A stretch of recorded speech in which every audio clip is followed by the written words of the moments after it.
저는 10년 차 약사로 근무하고 있는 30대 여성입니다. 주변을 보면 누구나 자신과 트러블이 있는 사람 한 명쯤 있잖아요. 저 역시 제 주변에 저의 속을 박박 긁어놓는 사람이 있는데요. 그 사람 때문에 요 근래 스트레스를 많이 받다가 그 스트레스가 한순간에 풀리게 된 일이 있었습니다. 제 이야기 한번 들어보시겠어요?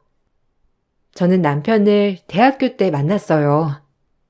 우연히 대학 봉사활동을 갔다가 만나게 됐는데 남편의 인성에 반해서 연애를 시작하게 되었습니다. 남편은 같은 대학이었지만 전 약대였고 남편은 경영학과였는데요.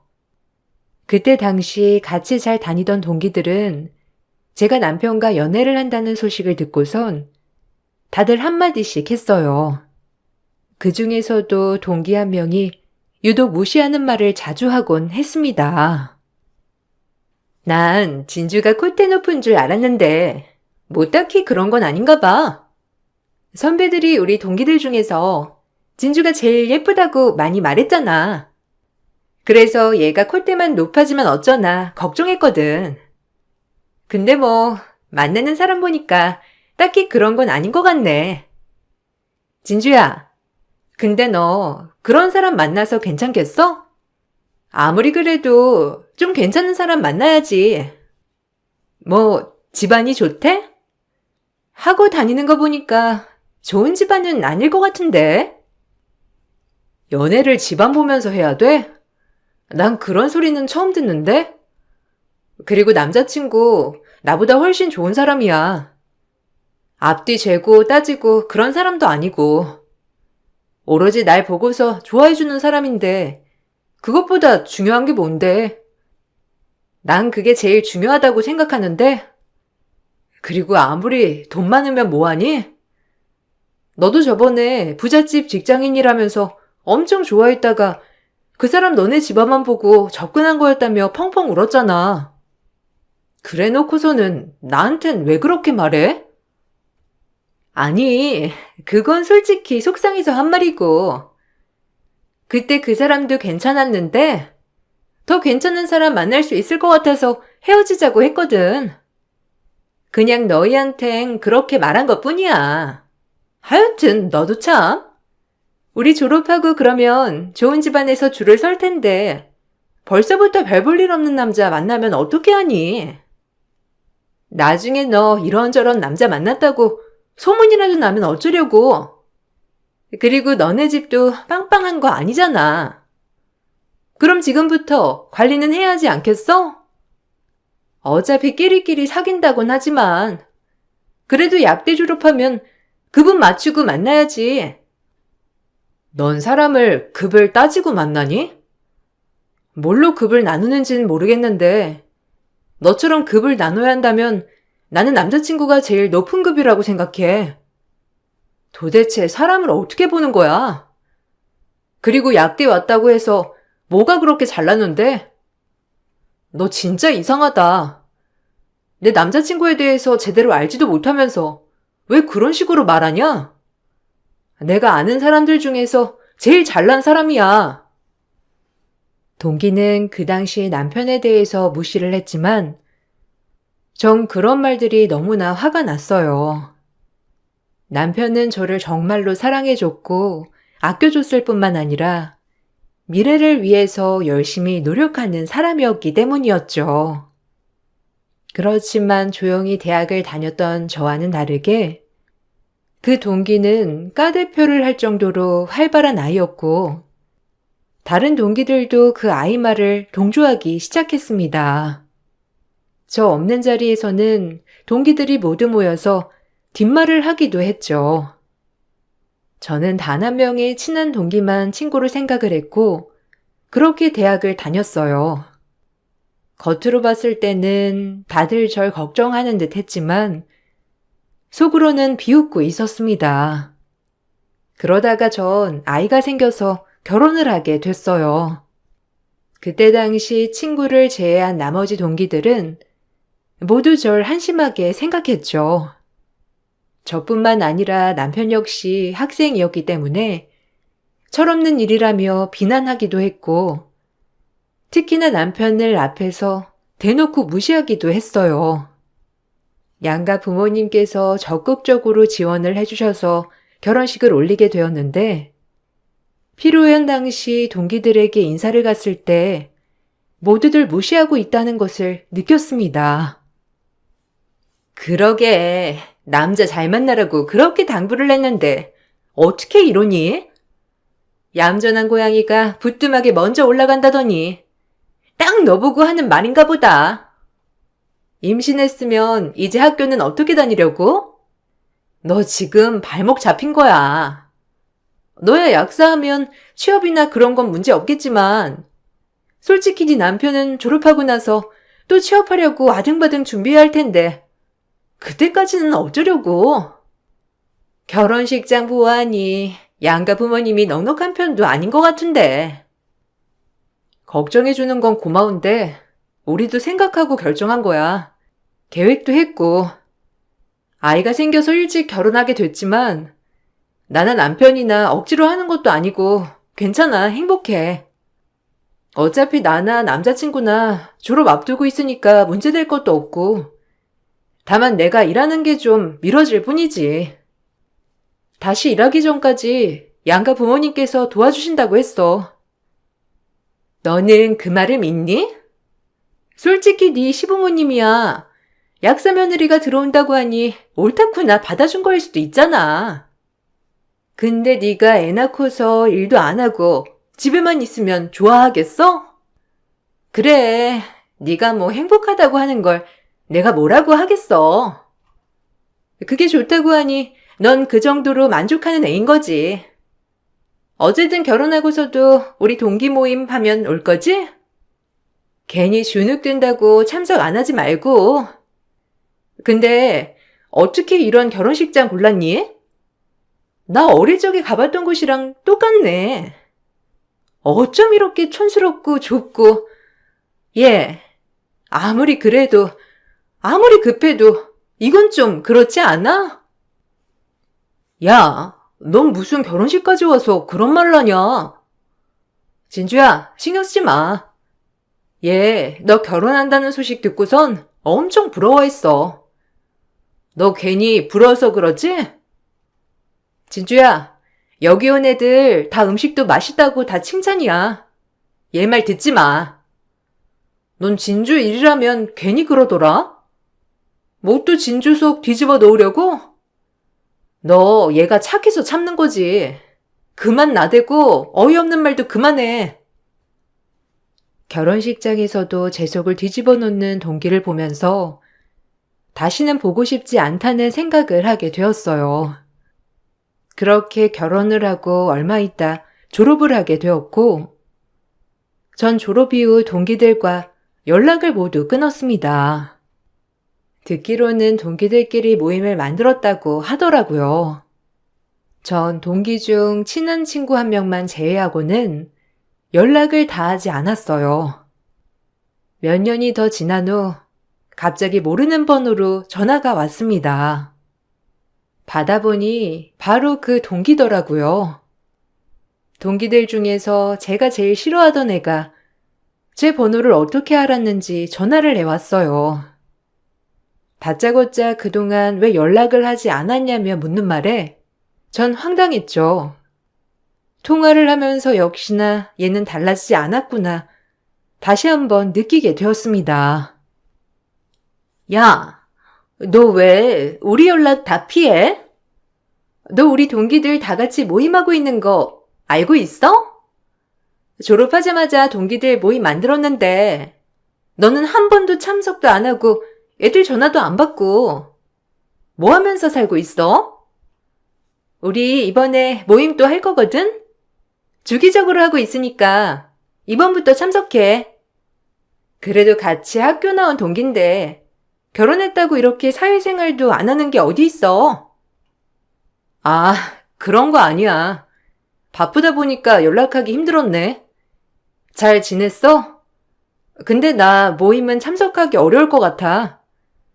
애도 있고 일도 하고 있어서 바쁘네. 그래서 못 갈 것 같아. 너는 어떻게 지내? 나는 약국에서 약사로 일하고 있어. 다른 애들 소식도 궁금하긴 한데 내가 아직 정신이 없어서 말이야. 애도 있고 그러다 보니까 생각보다 바쁘네. 얘, 에버즈는 이모 없어? 다른 애들은 이모한테 애 맡기고 잘만 나오는데 넌 네가 애 보고 있는 거야? 아휴, 아이고야. 그리고 약사로 취업을 한 거야? 개국한 것도 아니고 월급 받으면서 살고 있다고? 꼴랑 월급이라고 해봤자 얼마 안 될 텐데 그걸로 애도 키우면서 살 수 있나? 아, 나는 작년에 개국했어. 졸업하고 다른 곳에서 잠깐 일하다가 나도 약국 열었지. 신도시에 있는 병원 바로 아래에 오픈했는데 요즘 엄청 잘 되거든. 아니, 일자리가 필요하면 진작에 모임 나와서 나한테 부탁을 하지 그랬어. 그러면 우리 약국이나 아니면 아빠한테라도 물어볼걸. 아니야, 여기도 진짜 좋아. 월급도 많고 다른 동료 약사들도 있어서 쉴 수 있으니까 편하고. 언제 한번 너 약국 연대 가볼게. 어디 있는지 알려줘. 이번 모임은 참석하긴 어려울 것 같네. 다음에 모임 또 한다고 하면 그때는 참석할게. 그래, 동기 좋다는 게 어디야. 다른 애들 다 약국 차려서 좀 기죽어서 그래? 그럴 필요 없어. 약국 차릴 만한 애들만 한 거지 뭐. 그렇지 않은 애들도 있는 법이니까. 직장 다니는 애가 얼마나 돈이 있으면 있겠어. 어쨌든 열심히 산다고 하니까 좋네. 우리는 너 걱정 진짜 많이 했거든. 어린 나이에 애가 져서 별 볼 일 없는 남자한테 시집 가더니만 잘 사는지 만지 연락도 없으니까 창피해서 연락도 못하나 싶었지. 어쨌든 잘 사니 다행이긴 하네. 이번 모임 네 시간에 맞춰서 하자고 해볼게. 애들도 다 사장이라 시간은 넉넉하거든. 너 시간 될 때 문자 줘. 그럼 그것대로 맞춰볼 테니까. 갑작스럽게 연락을 해와 모임에 참석하라는 말을 들었던 저는 너무나 의아했습니다. 친한 친구에게 만나서 그때 전화 왔던 얘기를 꺼내게 되었는데 저에게 연락이 왔다는 걸 듣고서는 친구는 경악을 했죠. 분명 절 괴롭히기 위해서 알아냈을 거라며 저보다 친구가 더 많이 화를 냈어요. 친구는 전부터 그 동기가 저에 대한 시샘이 많았다고 말했습니다. 그래서 연락이 끊긴 이후에도 계속 제 연락처를 물어보곤 했다며 말을 했어요. 얼마 전에 은미가 나한테 전화 왔어. 동기 모임하는데 나만 빠졌다면서 아이도 낳고 컸으니 이제 좀 나오라고 하더라고. 그러고 보니까 벌써 졸업한 지도 꽤 됐는데 다들 동기 모임은 잘 나가는가 봐. 근데 내 번호는 어떻게 알았지? 나 너 말고는 번호 알려준 사람 아무도 없는데 어떻게 알고서 전화를 한 거지? 혹시 네가 내 번호 알려준 거야? 와, 걔 뭐냐? 나한테 물어본 적도 없어. 걔는 어떻게 어디서 알고서 연락한 거지? 와, 진짜 소름이다. 안 그래도 걔가 매번 네 전화번호 묻길래 내가 뭐라고 했거든. 걘 왜 자꾸 너한테 그런지 모르겠어. 질투하는 것 같아. 너 대학 처음 입학했을 때 선배들이 다 너 이쁘다고 엄청 칭찬했잖아. 그거 듣고서는 걔 뒤에서 별의별 말 다 하고 다니고 이상한 애야. 동기 모임 나도 별로 참석은 안 했는데 참석하는 애들은 쭉 가는 모양이더라고. 그거 참석하는 이유가 뭐겠어. 결혼하거나 약국 열 때 초대해야 하니까 가는 거지. 걔 아마 결혼해서 여기저기 전화 돌리고 있는 걸 거야. 아, 그래? 전화 와서 작년에 개국했다면서 나한테 말하더라? 나보고 일자리 필요하면 자기한테 말하지 그랬냐면서 말하는데 진짜 어이가 없었어. 여전히 걔는 남들 까내리는 취미가 있더라고. 어쨌든 이번에 모임 참석 못한다고 했더니만 내 시간에 맞춰서 약속 잡겠다고까지 하는 거 있지? 걔 진짜 웃기는 애네. 안 그래도 걔 다른 애한테도 그래서 동기들이 많이 떨어져 나갔지.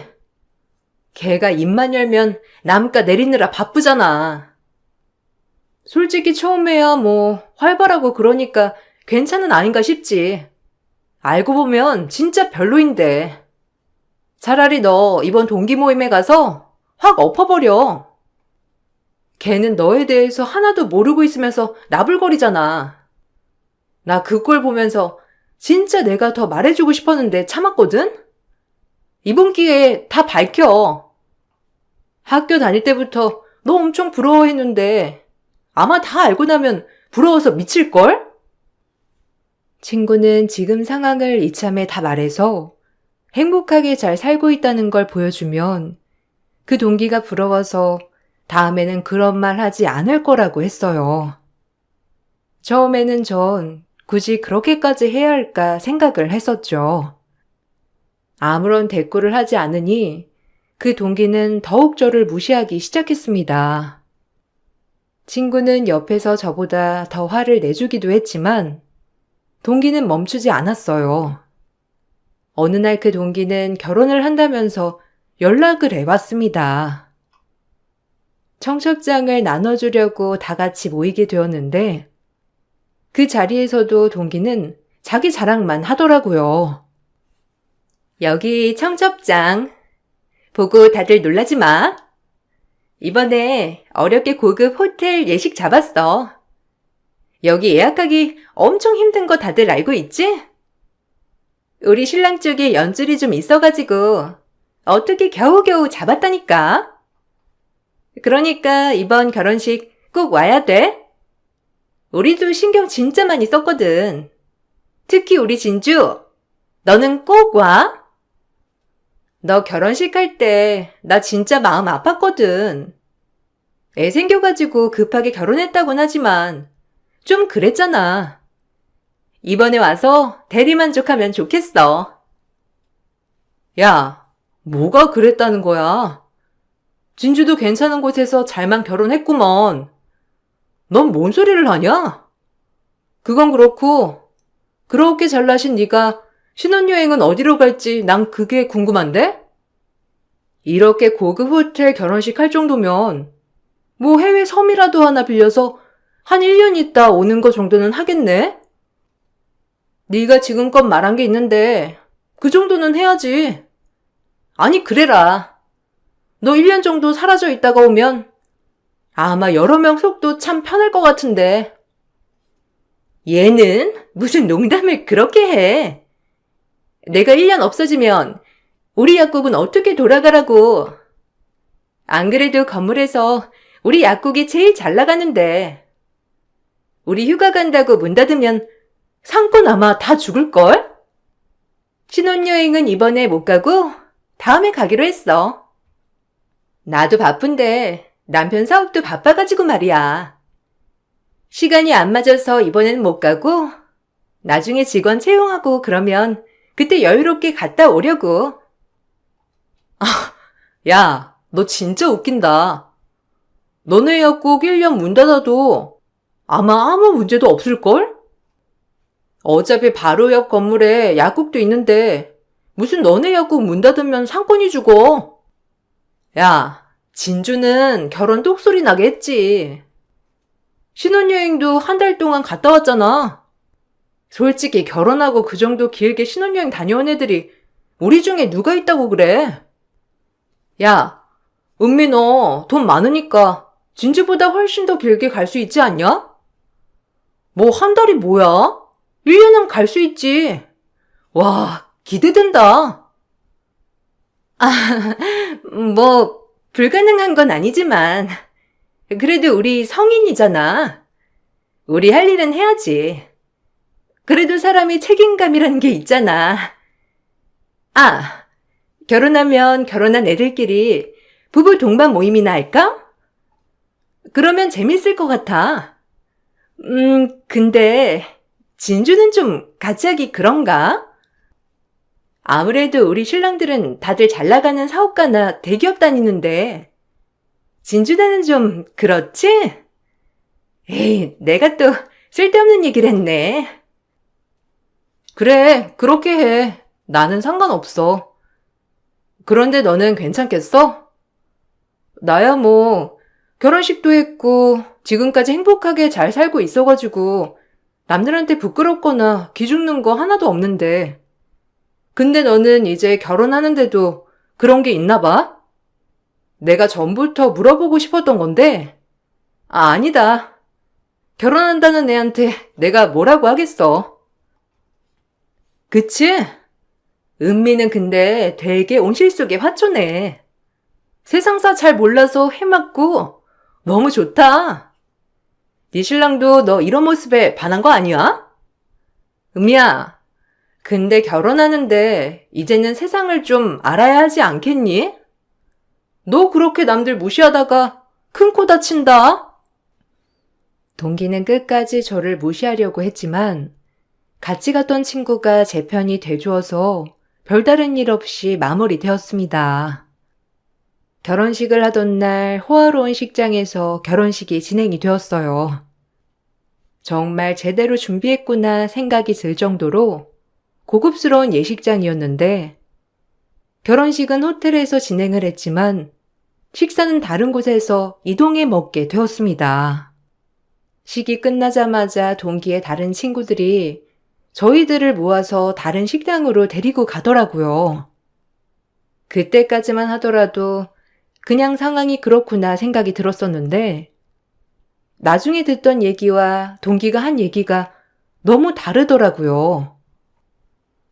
애들아, 정말 미안해. 실은 오늘 갑자기 시부모님이랑 우리 부모님 하객분들이 너무 많이 와가지고 자리가 없었어. 그래서 급하게 식당 섭외를 하게 되었는데 이해해줘. 그래도 여기 밥도 맛있는 곳이라고 했거든? 주변에서 맛있다는 곳 바로 섭외를 해서 온 거니까 이해해줄 수 있지? 나도 오늘 이렇게 될 거라고는 생각도 못 했는데 너무 당황스럽더라고. 그래도 여기 밥 맛있고 비싼 곳이라고 하니까 괜찮지? 야, 아무리 그래도 생각해서 와줬는데 미리 말이라도 해주지 그랬어. 식 끝나고 바로 우리 데리고 다른 식당 가길래 다 깜짝 놀랬잖아. 그렇게 기대하라고 하더니만. 근데 결혼식장에서 식 올릴 때는 하객들 별로 없었는데 언제 하객들이 많이 왔다는 거야? 아니 세팅은 결혼식 보면서 식사할 수 있게 세팅된 거 아니었어? 그래서 우리는 그냥 그 자리에서 먹어도 되는 줄 알았지. 아휴, 얘가 요즘 결혼식을 잘 모르네. 요즘은 그렇게 안 하고 따로 자리 마련해서 먹는 거야. 아무튼 오늘 내 드레스 어땠어? 우리 진짜 고심해서 명품 드레스로 선택한 건데 이쁘지 않았어? 거기 큐빅도 그냥 큐빅이 아니라 진짜 보석이야. 그래서 그런가 엄청 화려하고 이쁘게 나왔는데 너희가 그걸 아나 모르겠네. 역시 그런 드레스가 나한테 딱 잘 어울리지? 근데 진주야, 넌 아직도 그렇게 입고 다녀? 그래도 결혼식인데 좀 고급스러운 걸로 입고 오지 그랬어. 왜? 이 정도면 깔끔하고 그렇게 입고 온 건데 뭐가 이상해? 그러고 보니까 여긴 왜 너만 온 거야? 신랑은 여기 인사하러 안 왔어? 아니 저번에 청첩장 줄 때 나는 한 번 볼 줄 알았는데 그때도 바빠서 못 온다고 한 거 아니었어? 여기도 왜 안 온 거야? 무슨 일 있는 거야? 아, 무슨 일은 그런 거 없어. 신랑 하객 쪽 인사 가는 것도 바빠가지고 신랑이 배려해줘서 여기 온 거야. 나중에 온다고 했는데 아직 여기로 못 온 거지. 시부모님이랑 신랑 다 사업하잖아. 그래서 인사할 곳이 너무 많아가지고 아직 못 오나 봐. 우리 부모님 쪽부터 인사했거든. 근데 시부모님이랑 신랑 하객들이 워낙 많아가지고 여기는 아마 나중에 올 건가 봐. 어쨌든 우리끼리 뒤풀이 해보자. 결혼식 이후 동기는 혼자 식사를 하고 있는 자리에 와서 뒤풀이를 하자며 말을 했습니다. 인사를 도느라 바쁘다는 신랑은 끝까지 나타나지 않았죠. 그때는 저희도 기다리다가 집으로 돌아갈 수밖에 없었어요. 무슨 일이 있는지 생각이 들었지만 동기의 표정을 봤을 때는 문제를 볼 수 없었습니다. 결혼식이 마무리가 되고 몇 달 후에 친구가 개국을 하게 되었어요. 그래서 축하를 해주러 간 자리에 역시나 동기들이 다 같이 모여 있더라고요. 그날은 전보다 동기들 모두 날이 서서 저를 무시하고 비난하기도 했어요. 진주야, 너는 진짜 속도 좋다. 아무리 친한 친구라고 하지만 이렇게 야구 개업하는데 너 이렇게 친구가 잘 되는 거 보면 배 아프지도 않니? 너는 꼴랑 월급 받으면서 하루 종일 일하고 있는데 이제부터 얘도 사장님 소리 들으면서 돈 펑펑 벌 거잖아. 부럽지 않아? 나는 네가 너무 걱정돼서 그래. 주변에는 다 하나씩 약국 차리는데 너는 아직도 월급쟁이잖아. 뭐가 배가 아파? 친구가 잘 되면 더 좋은 거 아니야? 우리야 축하해. 진짜 너무너무 잘 됐다. 솔직히 난 네가 언제 약국 여나 싶었거든. 능력도 있는데 아직 안 열고 있어서 궁금했는데 어떻게 이렇게 자리도 좋은 곳을 잡았어? 오다 보니까 여기 길거리에 약국 여기밖에 보이지 않더라고. 앞이랑 뒤, 양옆 다 병원 들어온다고 하는데 어떻게 약국은 여기 하나만 들어오는 거지? 너 진짜 대박이다. 앞으로 더 잘 됐으면 좋겠어. 아유, 고마워. 역시 진주 너밖에 없다.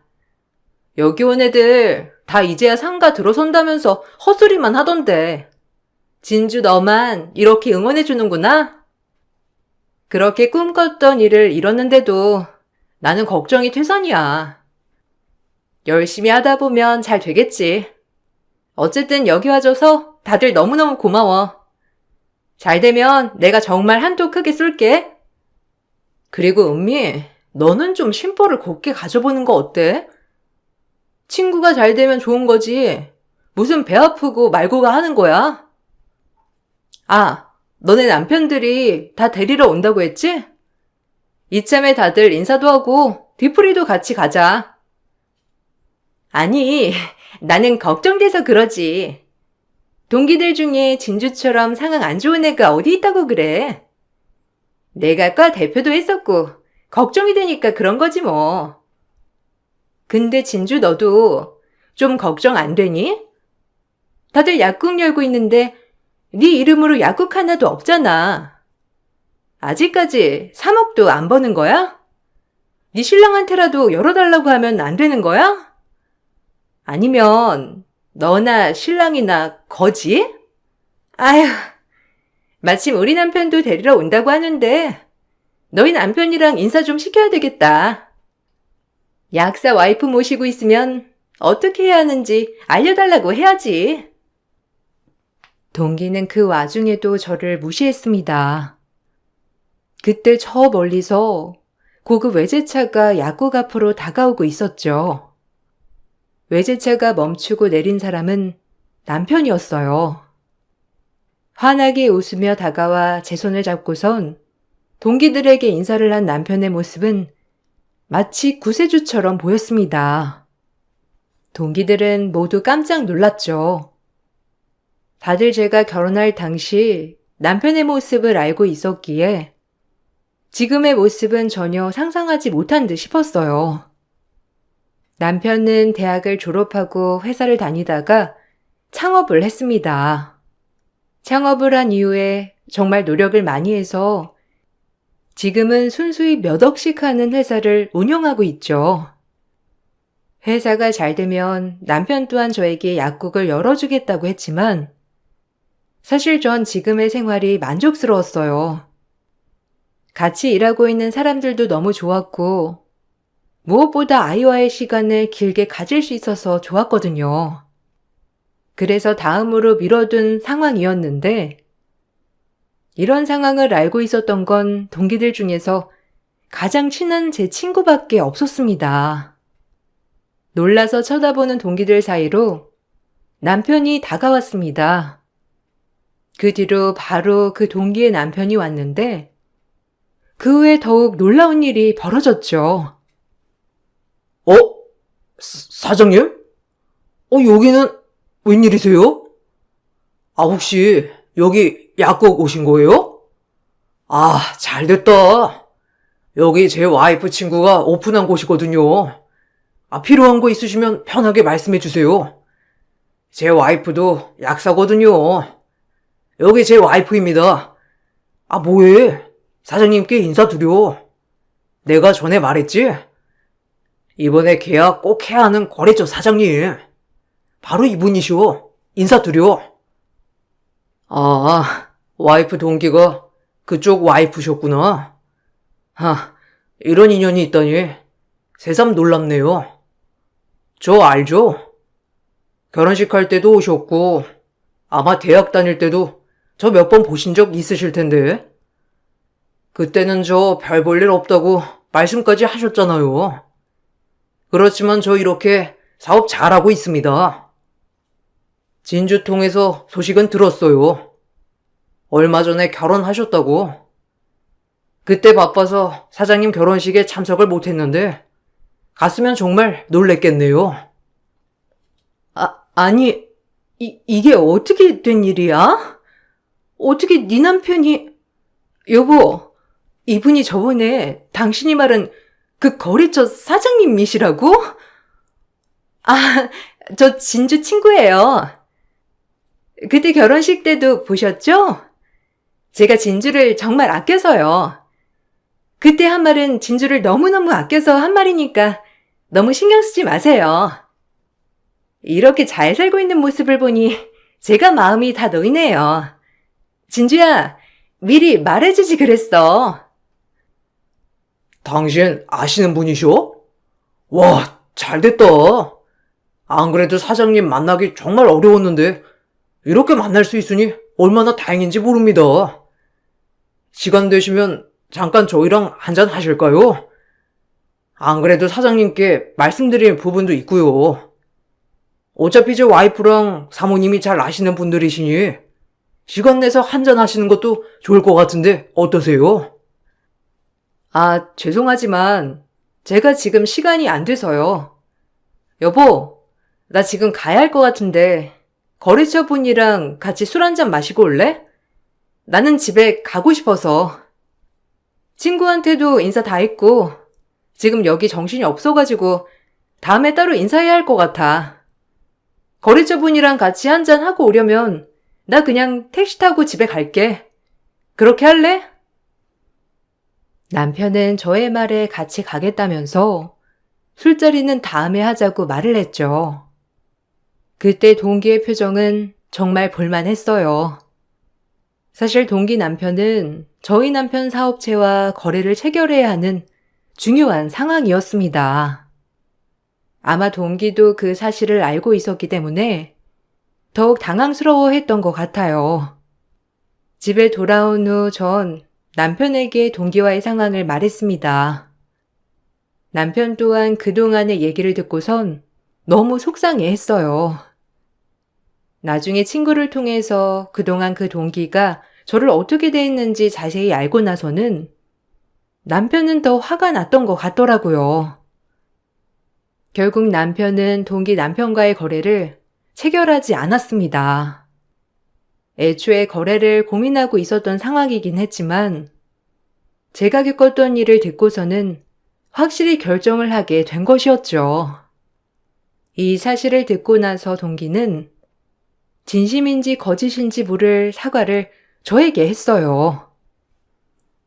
진주야, 너 네 신랑한테 무슨 말이라도 한 거니? 우리 남편이 말하는데 이번에 중요하게 거래해야 할 일이 있는데 그쪽에서 다짜고짜 거절을 했다고 하더라고. 혹시나 네가 절대 안 된다 한 건 아니겠지? 진주야, 우리 그래도 대학 다닐 때 친하게 지냈잖아. 내가 선 넘게 간섭한 거 있으면 정말 미안한데, 그래도 남편 사업에 이렇게 하는 건 아니지 않니? 무슨 소리야? 난 그런 말 한 적 없어. 단지 너랑 나 사이에 어떤 일이 있었고, 네가 나한테 무슨 말을 했는지 거짓 없이 말한 것뿐이지. 왜? 넌 항상 자신만만한 거 아니었니? 내가 부족하고 모자란다고 했었잖아. 근데 뭐가 걱정이 되는 건데? 네 말대로라면 내가 무슨 말을 하던지 우리 남편이 나보다는 네가 더 잘났구나 알아야 하는 거 아니야? 근데도 거래를 안 했다는 건 다른 게 문제가 있었겠지. 진주야, 내가 정말 미안해. 우리 남편 이번에 그 거래 꼭 해야 된대. 너희 남편 회사가 큰 곳이라서 거기만 잘 체결하면 다음은 술술 풀릴 거라는데 제발 한 번만 남편한테 잘 말해주면 안 되겠니? 내가 너한테 선 넘게 말했던 거 다 사과할게. 그래, 내가 너 질투해서 그랬어. 내가 어릴 적부터 너 너무 질투나서 그렇게 말한 거야. 공부도 잘하는데 얼굴도 예쁘고 거기다가 착하니까 그냥 질투나서 그런 거라고. 질투나서? 야, 너 여기서 더 질투나면 사람 한 명 죽이는 건 식은죽 먹기겠네? 네가 나한테 한 말 기억이 안 나면 내가 똑같이 해줄까? 네 주제에 약대 왔다고 한 거, 네 남편 별 볼 일 없다는 거, 끼리끼리 만난다는 거, 돈 없어서 약국 열지도 못한다는 거 더 해줘? 네가 나한테 무슨 말을 했는지 기억이나 나니? 아마 넌 기억에도 없을걸? 그렇게 잘난 척 하던 넌 어디 가고 나한테 미안하다고 해. 내가 다 잘못했어. 그렇지만 너랑 나 사이에 일 가지고 남편 사업에까지 영향 주는 건 좀 아니지 않니? 내가 정말 미안해. 너한테는 정말 미안한데 그것 때문에 남편 사업이 망가지는 건 아닌 것 같아. 너한테 상처 준 거 있으면 내가 다 사과할게. 우리 남편 지금 절실해. 그 거래 꼭 체결해야 하거든? 제발 남편한테 한 번만 잘 얘기해주면 안 될까? 내가 왜? 네가 그렇게 무시하던 애가 난데 왜 나한테 부탁하니? 딴 애들한테 부탁해. 나만큼 무시하던 사람이 우리 남편 아니야? 그렇게 별 볼 일 없던 남자라고 하면서 알지도 못하면서 짓거리던 건 생각도 안 나나 보지? 얘, 그거 네 입에서 나온 거야. 네 입에서 나온 말 주워 담을 수 있으면 주워 담아봐. 그거 다 주워 담아서 나한테 가져다 주면 내가 생각해 볼게.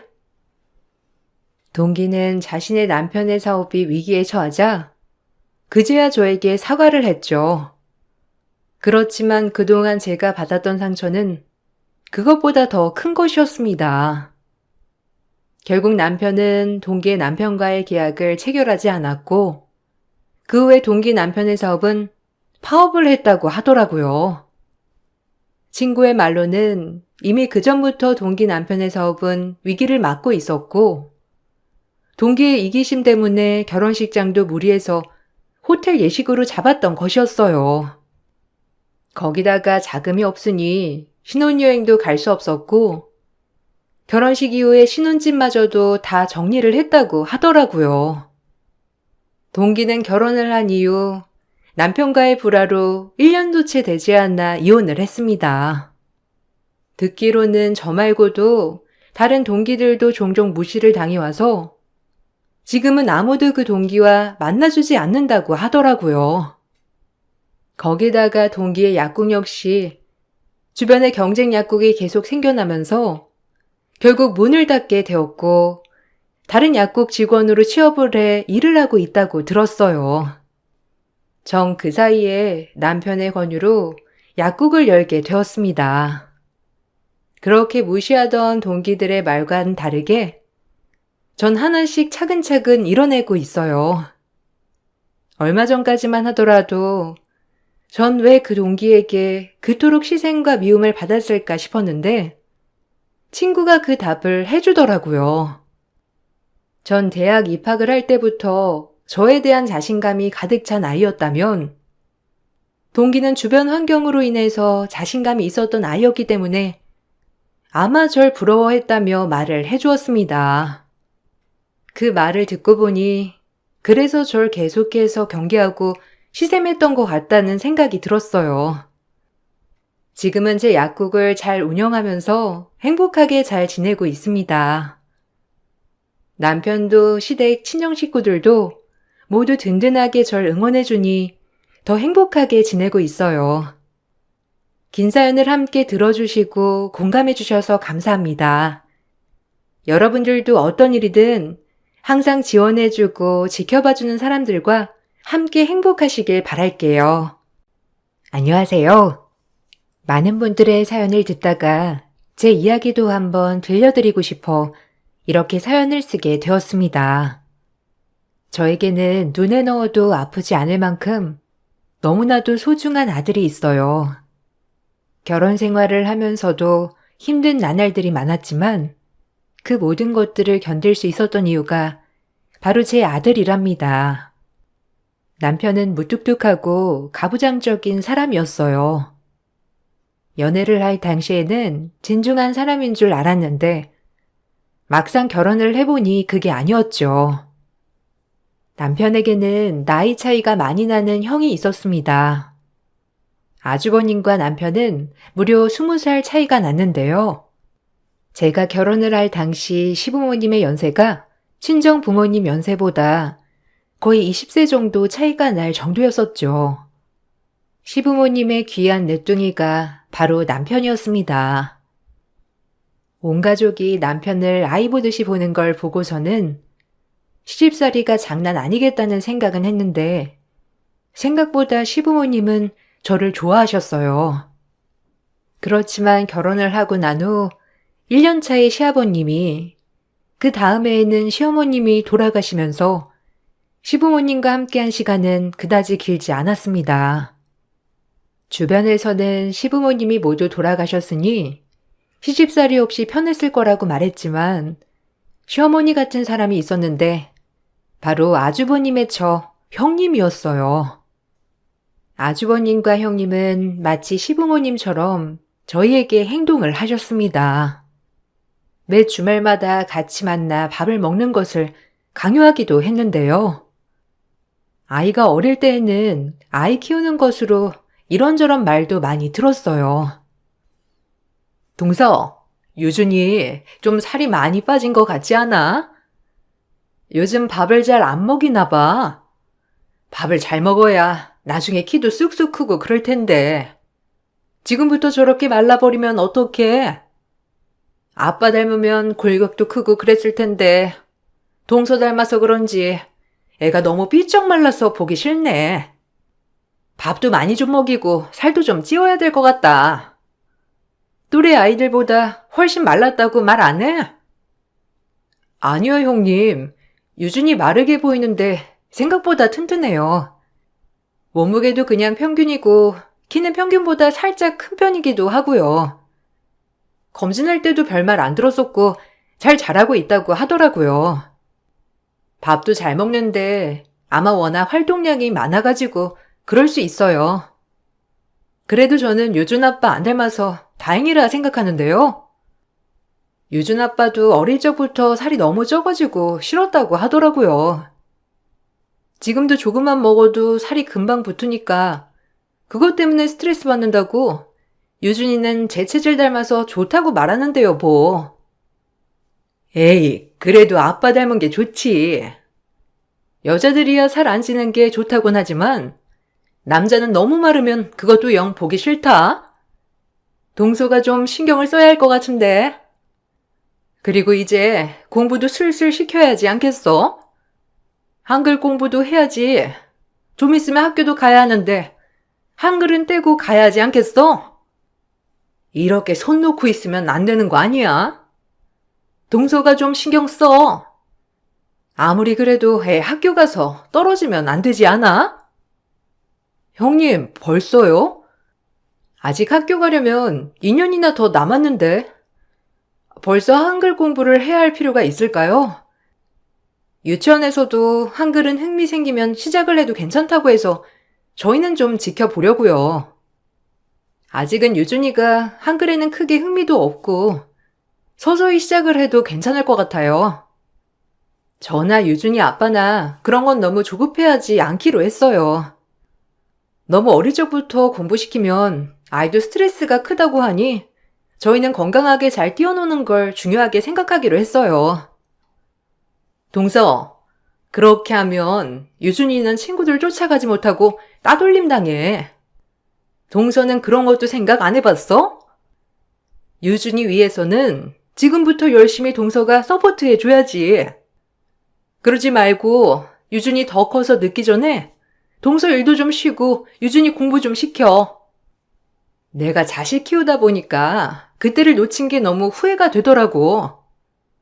지금부터 열심히 시키면 유준이 학교 들어가면 더 잘할 거야. 에이, 형님. 지금은 너무 이른 것 같아요. 그리고 유준이 공부시키려고 제 일까지 그만두는 건 너무 오버인 것 같고, 만약에 피치 못할 상황이 생기면 그때는 모를까 굳이 벌써부터 일을 쉬는 건 좀 아닌 것 같아요. 형님 걱정해주는 건 감사하지만 저희가 유준이 잘 보면서 시킬게요. 형님은 매번 유준이의 성장에 대해서 과도하게 궁금해하기도 했어요. 거기다가 학업에 대해서도 엄마인 저보다 훨씬 더 적극적이셨죠. 처음에는 형님 자녀분들이 다 컸고 다들 바쁘게 살다 보니 외로워서 저희를 찾는가 보다 생각을 했어요. 그렇지만 점점 그 정도가 잦아지고 심해지니 저도 신경이 많이 쓰이더라고요. 거기다가 형님이 과도하게 저희의 일에 참견을 하더라도 아주버님이나 남편 누구 하나 말리지 않고 동의를 하는 듯 오히려 끄덕이기만 하니 저는 더 불편해질 수밖에 없었습니다. 여기에 남편은 그게 뭐가 문제냐는 듯 대수롭지 않게 생각을 했어요. 그러면서 형님 댁의 과도한 참견은 점점 더 심해지고 남편과의 트러블도 시간이 지날수록 더욱 심해지기 시작했죠. 여보, 아무리 그래도 형님이며 아주버님이며 우리한테 너무 많이 관심을 두시는 것 같아. 특히 유준이는 하나부터 열까지 다 궁금해 하시네. 아직 6살밖에 되지 않았는데 벌써부터 한글 공부 시키라고 하시질 않나. 아이 키도 매번 볼 때마다 컸는지 아닌지 확인하시고. 나는 억지로 이런 거 시작을 하고 싶지 않은데 형님이랑 아주버님이 매번 물어보셔서 곤욕이야. 당신이 좀 말 좀 잘해봐. 매번 식사 자리에서 시작은 했는지 어쨌는지 물어보는 통에 밥 먹다가 나 체할 것 같아. 무슨 그 정도 가지고 오버를 하고 그래? 그냥 궁금해서 물어보는 걸. 물어보면 솔직하게 말하면 될 거를 내가 중재까지 해야 되겠어? 그리고 형수님이랑 형 말도 틀린 말은 아니지. 이제 애가 초등학교 내후년이면 들어가야 하는데 한글 일찍 되면 유준이한테도 좋지 않겠어? 우리 클 때랑 다르게 요즘 애들은 학교 들어가면 이것저것 배우느라 더 바쁘잖아. 그때 돼서 한 번에 배우려고 하면 얼마나 힘들겠어. 다 우리 생각해서 해주는 말인데 너는 너무 불편하게만 생각하는 것 같아. 그래, 당신 말도 맞지만 그렇다고 해서 억지로 계속 시키고 싶진 않아서 그래. 저번에 한번 시작하려고 했다가 유준이가 싫다고 거부했잖아. 그거 당신도 알고 있지? 그래서 나는 지금 당장 하기는 어렵다고 말하는데 형님이랑 아주버님은 그래도 계속 하다 보면 할 수 있다고 너무 강요를 하셔서 그렇지. 내가 반복해서 말하는데도 내 말은 아예 귀등으로도 들으시지 않는 것 같아서 당신한테 말하는 거야. 내가 말해도 똑같아. 형이랑 형수님이나 내가 어릴 적부터 봐왔고 공부하는 것도 옆에서 많이 도와주고 그래서 더 그러시는 거야. 그러니까 당신이 좀 이해해. 우리 엄마 아빠가 나이가 워낙 많으니까 형이랑 형수님이 거의 부모처럼 해줬다니까. 그래서 내 자식한테도 애틋하게 하는 것일 수도 있어. 당신이 그냥 그러려니 하고 넘어가. 아무리 그래도 이건 아닌 것 같아. 당신이 좀 나서서 뭐라고 말이라도 해줘. 우리 애 우리가 알아서 한다고라도 말하면 좀 덜하지 않겠어? 솔직히 형님이나 아주버님이나 우리한테 너무 과하게 간섭하시는 것 같아. 매주 밥 한 끼는 꼭 먹어야 하고 이런저런 말씀하시는 것만 들어도 나는 수천 번은 더 들은 이야기들이 대부분이야. 아예 내 말은 들으시지도 않으시니 나는 더 힘들지. 제가 너무 힘들어 중재를 해달라고 남편에게 이야기를 해봤지만 남편은 별거 아닌 일로 힘들다고 한다면서 오히려 제가 이상하다고 말을 했어요. 그렇다고 형님, 아주버님의 말을 듣고서 아이에게 억지로 공부를 시키고 싶진 않았죠. 저는 아이에게 신나고 재미있게 놀아주었습니다. 공부를 하지 않아도 아이는 초등학교에 들어갈 무렵부터 스스로 한글을 깨우치기도 했어요. 입학 후에는 공부도 곧잘 했죠. 처음에는 엄마가 되어서 아이 공부도 안 챙기네 뭐네 하면서 비꼬시던 형님과 아주버님은 아이가 똑똑하고 공부를 잘하자 바로 말을 바꿔 남편을 닮아서 아이가 똑똑한 거라며 칭찬을 했어요.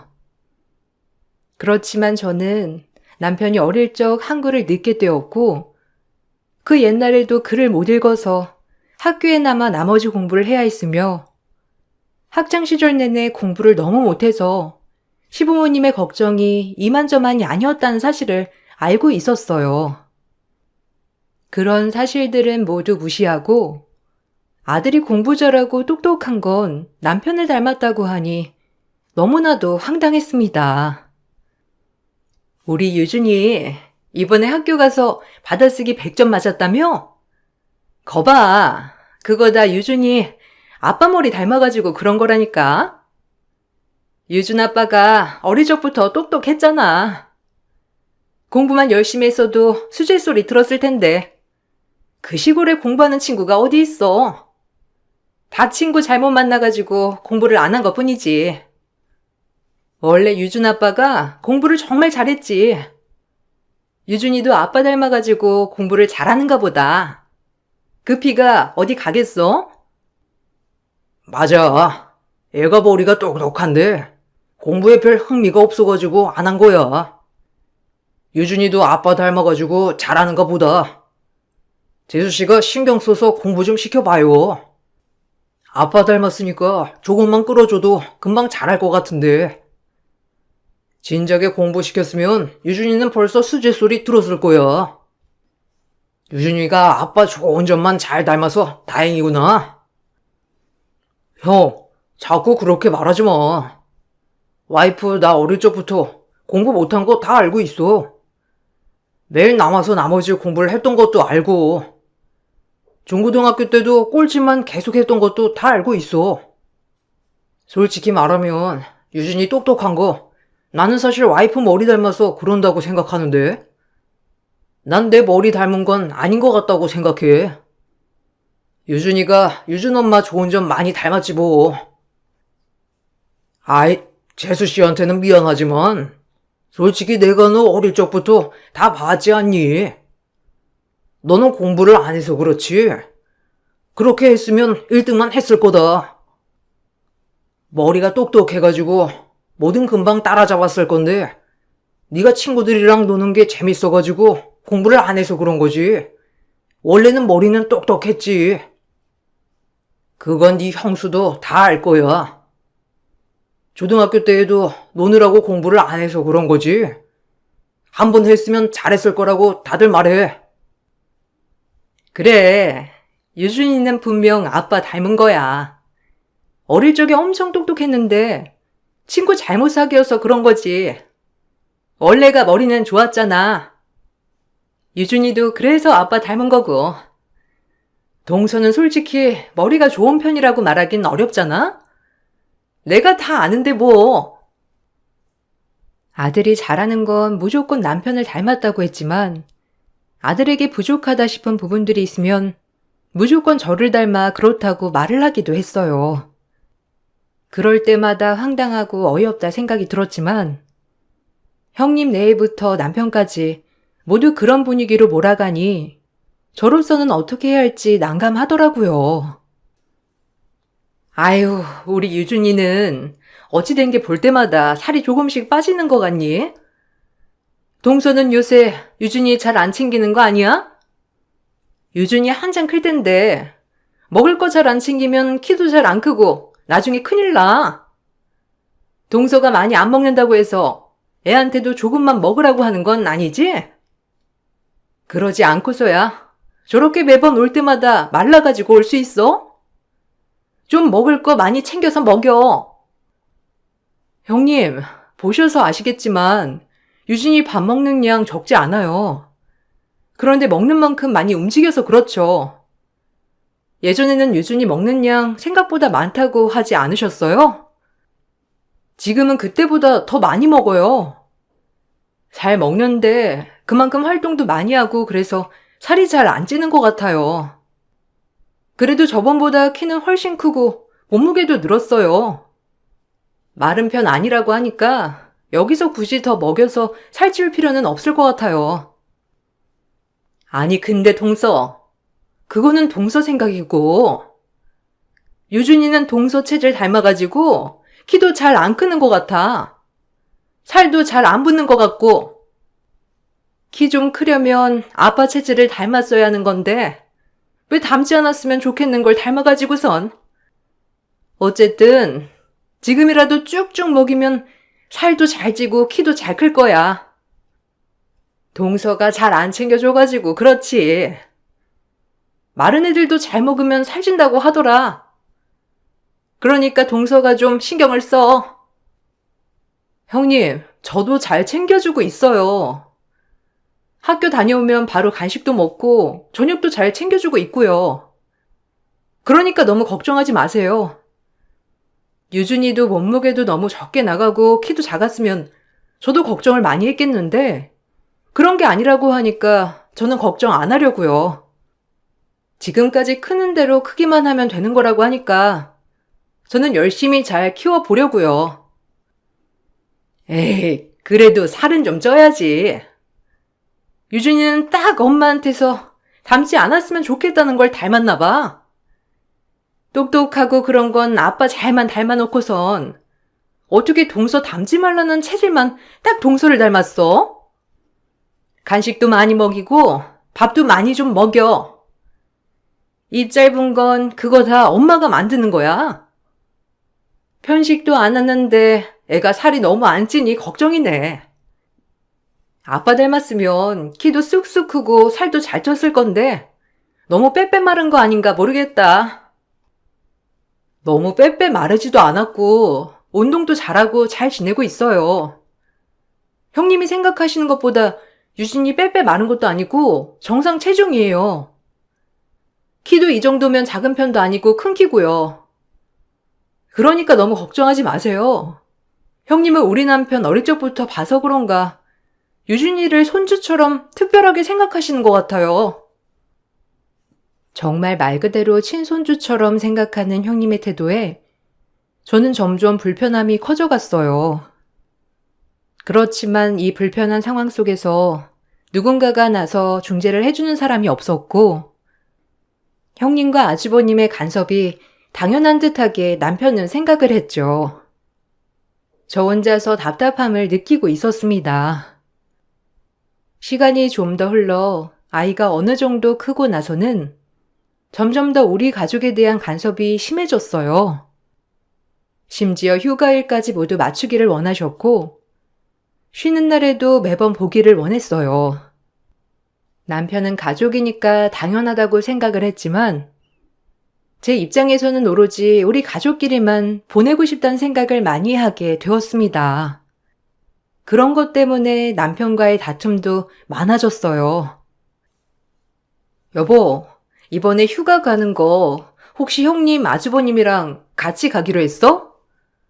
어제 형님이 갑자기 전화 오셔가지고 휴가 갈 때 우리 차로 같이 가자고 말씀하시는데 나 진짜 당황했잖아.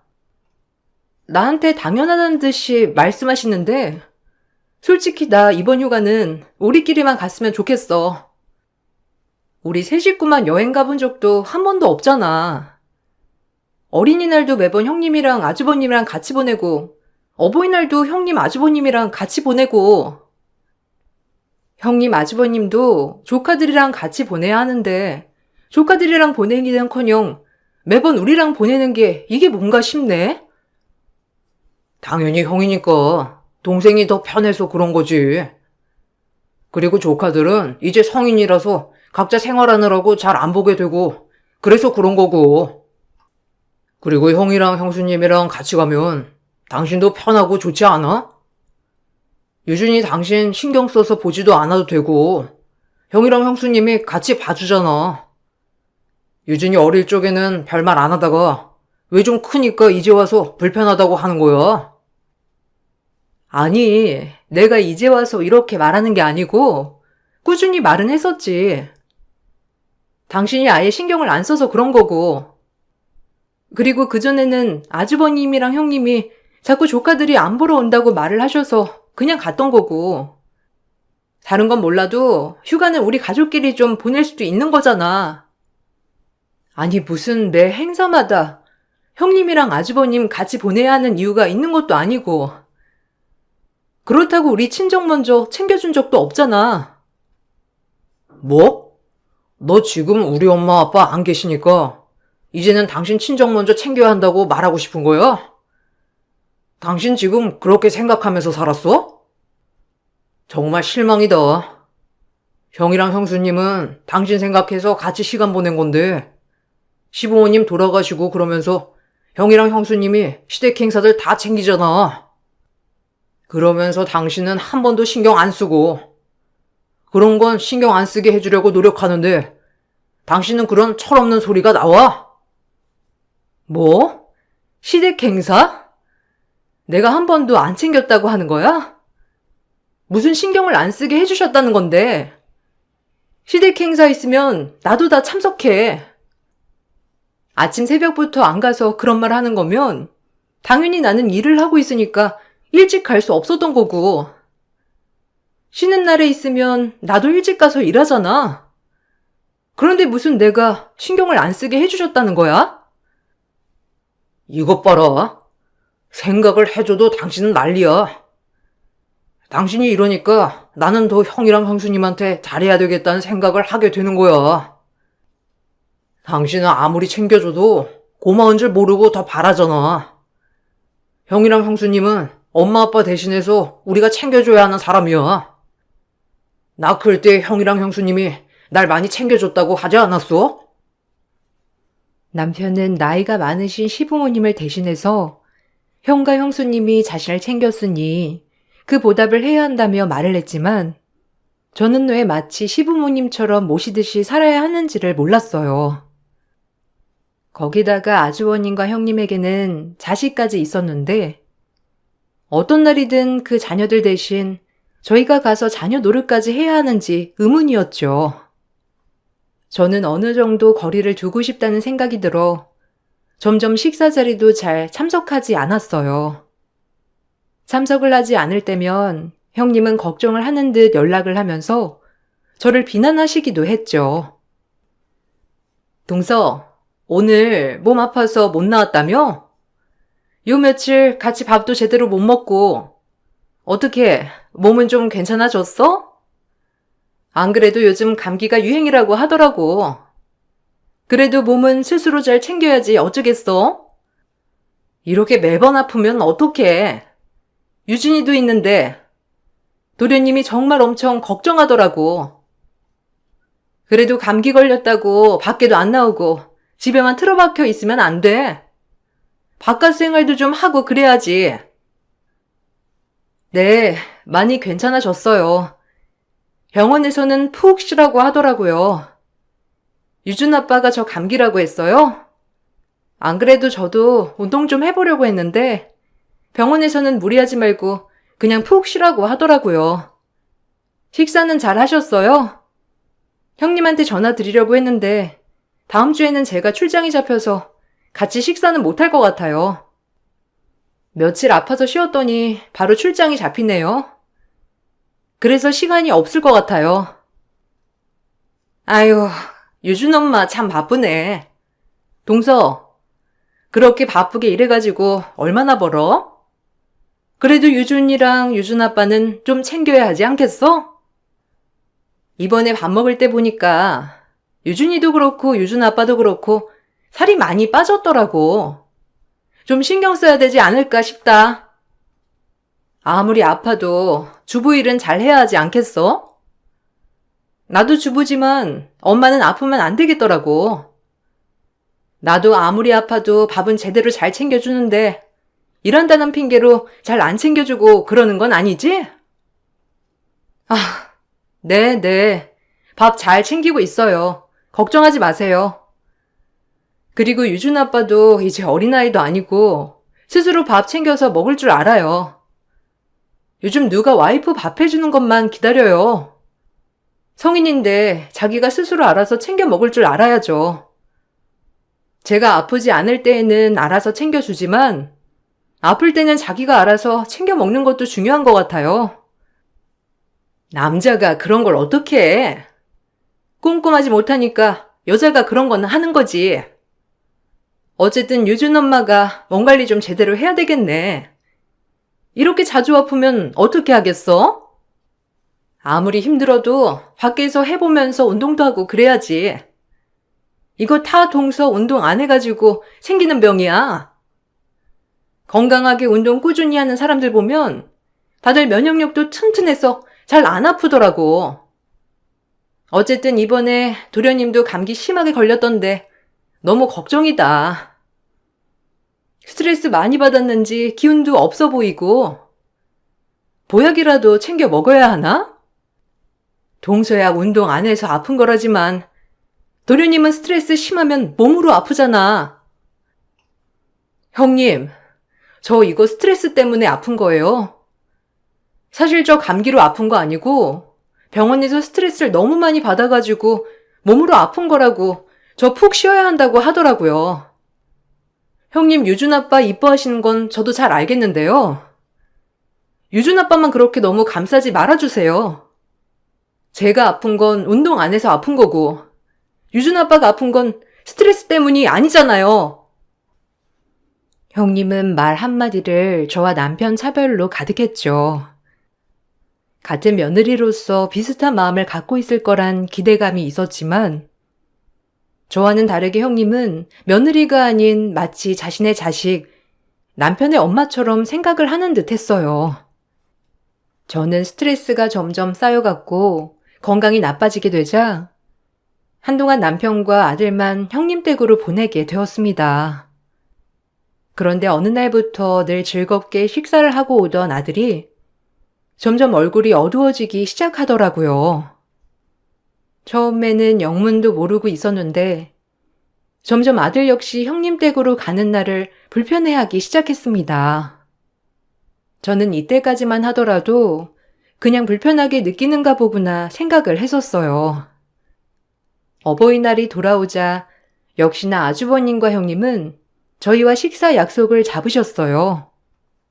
그날따라 아들은 출발하기 전부터 가기 싫다면서 말을 했죠. 저 역시 아들이 가기 싫어하자 안 가겠다고 했지만 남편은 어떻게 약속한 자리를 갑자기 어기냐면서 저희들을 억지로 데리고 갔어요. 테이블이 좁아 두 테이블을 연결해 앉아 있었는데 역시나 남편은 아주버님 형님과 같은 테이블에 앉았고 저와 아들은 따로 테이블에 앉았습니다. 가만히 지켜보던 아들은 갑자기 나를 향해서 엄마 빨리 이혼해. 있잖아 큰엄마가 하면서 말을 꺼내기 시작했어요. 그때 갑자기 아주버님과 남편이 화들짝 놀라면서 아들의 입을 막았습니다. 뭐야? 갑자기 왜 이래 여보? 왜 그러는 거야? 아주버님, 왜 갑자기 우리 아들 입을 막아요? 유준아, 얘기해봐.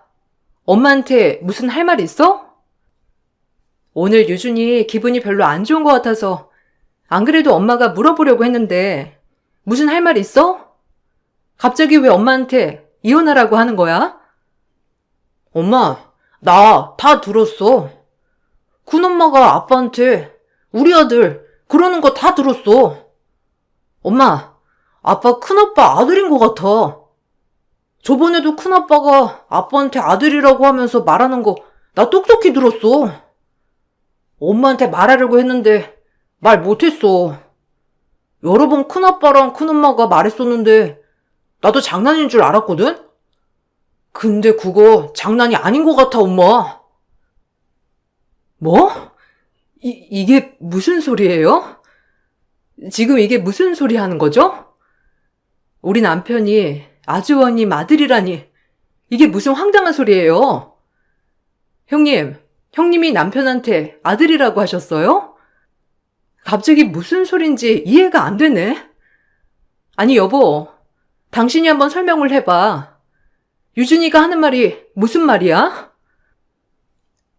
그냥 장난으로 하는 말을 유진이가 들은 거야.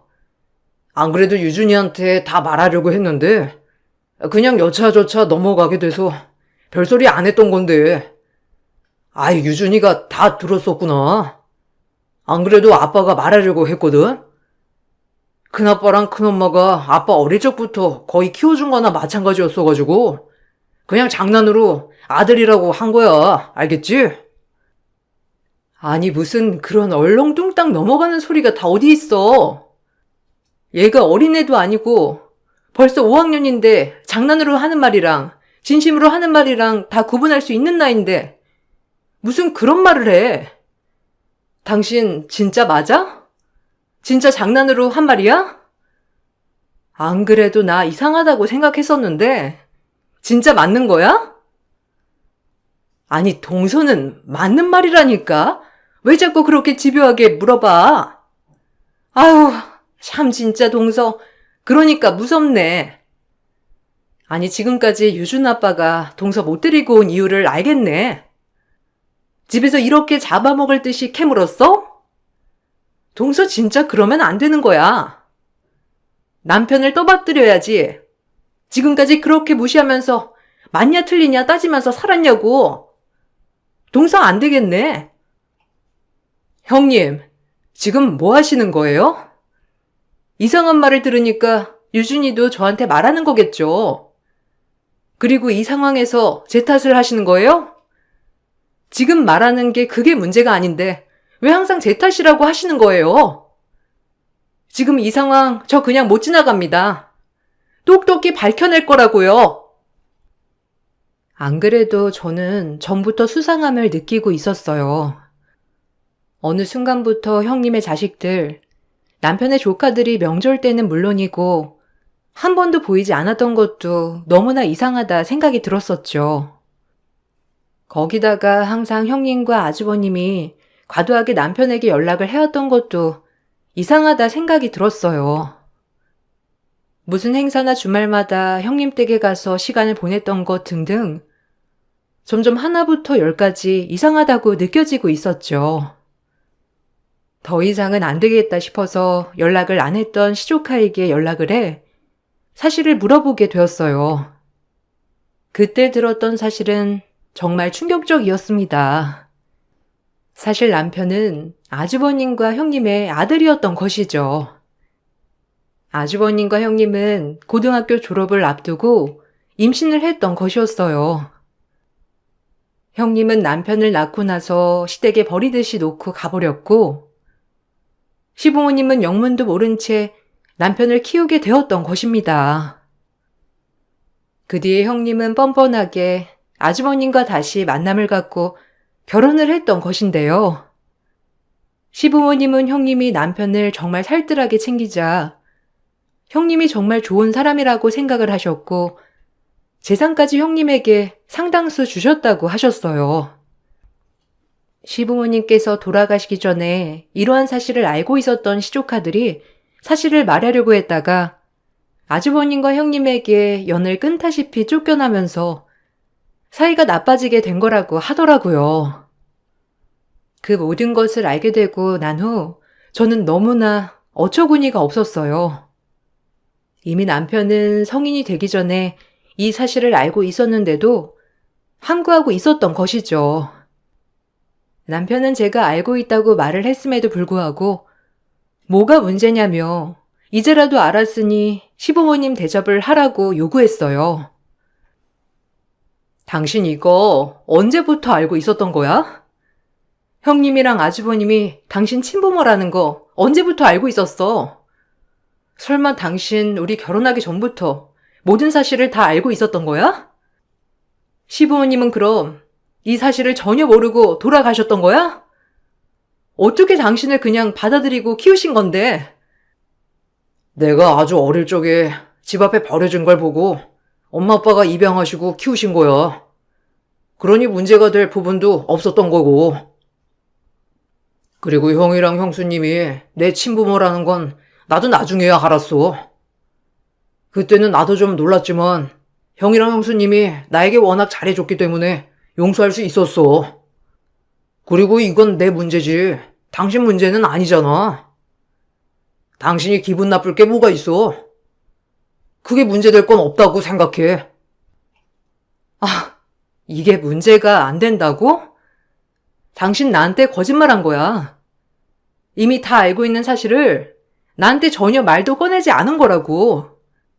그래서 나중에 형님이랑 아주버님이 사시는 집으로 들어가자고 한 거야? 나한테는 사실을 말하지 않은 채로 그냥 형이랑 살고 싶어서 그런 거라고 말했던 거고? 시부모님 그렇게 하면서 자연스럽게 모시게 하려고 그랬던 거야? 당신 도대체 나한테 왜 말을 안 했던 거니? 이걸 굳이 말할 필요가 있을까? 그래서 말 안 한 거야. 어차피 나랑 형은 등본에도 형제로 되어 있으니까 이제 와서 바꿔봤자 무슨 소용이야. 그리고 시부모님이라 생각을 안 하면 되는 거 아니야? 지금껏 형, 형수님으로 알고 자랐는데 뭐가 문제가 되는 건지 난 도저히 이해가 안 된다. 당신이랑 당신 친부모만 문제가 아니라고 생각하고 있는 건 알아? 지금까지 당연하고 우리 가족 간섭했던 것도 그럼 그 사람들은 당신 부모니까 당연하다 여겼던 거겠네. 아무리 가족이란 건 변함이 없다고 하더라도 관계는 변한 거 아니야? 이게 어떻게 문제가 안 된다고 말하는 거냐고. 지금까지 당신이 나 기만하고 속여왔던 거 나 가만히 안 있을 거야. 우리 이혼해. 무슨 이깟 일로 이혼까지 하자는 거야? 당신 진짜 철없다. 왜? 시부모님이 없었는데 갑자기 생기니까 그러는 거야? 당신 진짜 어이없다. 그동안 형, 형수님 잘만 봐놓고서는 시부모님이라고 하니까 이제 와서 부담스러워? 됐고, 당신이 이것저것 챙길 필요 없어. 그냥 지금처럼 살면 돼. 뭔 헛소리를 하는 거야. 당신네들이 이런 사실을 다 알고서도 나를 기만하고 속여왔다는 것 때문에 당신이랑 살 수 없다는 거야. 알겠어? 이 정도도 나한테 제대로 말도 못하는데 앞으로 더 많은 것들을 나한테 숨기겠지. 이게 이깟 일이라고 생각하는 것 자체가 어이가 없네. 내가 이혼 소송할 거야. 소송해보고 법원에서 받아들여지면 이깟 일이 아닌 게 되겠지. 저는 그동안 저를 기만했던 행위에 대해서 이혼 소송을 진행했습니다. 당연하게 남편에게 유책 사유가 있음이 인정되면서 저는 상당수의 위자료를 받고 이혼을 하게 되었어요. 아들은 저와 살기를 원했고 그렇게 저는 아들과 함께 그 집을 나오게 되었습니다. 이혼을 하자 형님과 아주버님은 오히려 잘 됐다 싶었는지 남편을 그 집으로 불러들이더라고요. 그렇지만 부모 노릇을 갑자기 하려는 형님네의 참견은 남편에게 스트레스가 되었는지 합가를 한 지 얼마 지나지 않아 남편은 그 집을 나와 살고 있다고 합니다. 지금까지도 계속해서 재결합을 요구하는 남편이 너무나 어이가 없어서 이렇게 사연을 쓰게 되었네요. 거짓말이라는 게 당사자에게는 아무것도 아닌 가벼운 일일진 모르지만 당하는 입장에서는 신뢰를 저버릴 수 있다는 행위라는 걸 알았으면 좋겠습니다. 제 긴 사연 들어주셔서 감사합니다. 앞으로는 아들과 행복하게 지내보려고요. 여러분들도 행복하세요. 안녕하세요. 저는 남편과 1년의 짧은 결혼 생활을 끝으로 먼저 떠나보낸 뒤 4년의 시간을 홀로 지내왔습니다. 지금도 그때의 기억이 떠오를 때면 자다가도 벌떡 일어날 정도로 정신적인 충격이 상당하지만 그래도 어느 정도 현실을 받아들이면서 적응하려고 노력 중에 있습니다. 제가 이렇게까지 힘든 시간을 보내게 된 건 죄책감 때문에 그런 것 같아요. 부부 생활이 짧긴 했지만 정말 행복한 시간들을 보내왔었어요. 결혼 생활이 1년이지 연애 기간은 3년 정도로 적지 않은 시간을 함께 있었는데 어느 날 한 통의 전화를 받는 순간 제 삶은 한순간에 무너져 내렸습니다. 그 전화는 남편의 갑작스러운 사고 소식이었고 손도 써볼 수 없이 현장에서 이미 숨을 거뒀다는 충격적인 말을 듣게 되었습니다. 좀 전까지 서로 연락을 주고받았던 남편이 왜 떠나게 된 건지 이해가 되지 않았었는데 사고를 당하게 된 이유는 남편이 횡단보도 앞에서 신호를 기다리고 있던 도중 갑자기 차량 한 대가 중앙선을 침범해 속도를 제어하지 못한 채 미끄러지면서 남편과 충돌을 하게 되었고 반대편에 있던 벽에 머리를 부딪히게 되면서 뇌출혈로 인해 현장에서 그대로 떠나버리게 된 거였죠. 급하게 병원으로 향한 뒤 남편의 모습을 확인했는데 얼굴을 알아볼 수 없을 정도로 온몸이 상해버려 당시의 사고가 얼마나 심각했는지를 알 수가 있었습니다. 너무 충격적인 모습을 보게 됐던 저는 결국 속이 울렁거려 화장실에서 오바이트를 한 뒤 일어나지 못한 채 변기통 앞에서 한참 동안 오열을 했어요. 남편이 사고가 난 곳은 제가 일하고 있는 회사와 불과 5분 거리에 있는 꽃가게 앞에서 난 사고였는데 하필 그날이 결혼 1주년이었어요. 사고 당시 현장에 있던 담당 경찰의 말로는 손에 꽃다발을 들고 있었다고 했는데 그런 말을 듣게 되니 괜히 저 때문에 사고가 일어난 것 같아 너무 마음이 안 좋았습니다. 연애 때부터 제가 꽃을 좋아한다는 걸 알고 항상 얼굴을 볼 때마다 꽃다발을 선물해 줬었는데 결혼기념일날 어김없이 꽃집을 들렸다가 이런 사고가 나서 뒤늦게 소식을 접하게 된 시댁 식구들은 저에 대한 원망을 쏟아냈어요. 제가 괜히 꽃을 좋아해서 사고가 난 거라며 남편 앞에서 오열하던 시모는 저에게 달려들어 머리채를 잡아 흔들어 버렸는데 미처 저항할 틈이 없었어요. 시모 말대로 남편이 저 때문에 사고로 떠난 것 같아 억장이 무너져 내렸습니다. 너 때문에 내 아들이 죽었어. 그깟 꽃이 뭐라고. 시도 때도 없이 받아대더니 결국 이 사다를 만들어 내 아들 살려내. 당장 살려내라고. 우리 그이도 암으로 떠난 지 얼마나 됐다고. 형님은 어머님한테 또 상처를 주고 싶은 거예요? 저랑 어머님은 아직 그이가 떠났다는 게 믿기지 않아서 우울증약까지 먹고 있는 거 알면서 결혼한 지 1년차 돼서 굳이 꽃을 받아야 돼요? 형님이 안 받아도 된다고 전화 한 통만 넣었어도 아주버님은 괜찮았겠죠. 내 말이 그 말이야. 작은 아들 암으로 떠나보낸 것도 아직까지 슬픔이 가시지 않았는데 평생 이애미 곁에 있겠다던 내 큰아들까지 고작 꽃 때문에 떠나게 될 거라고 누가 상상이나 했겠니? 이제 어떻게 할 거야?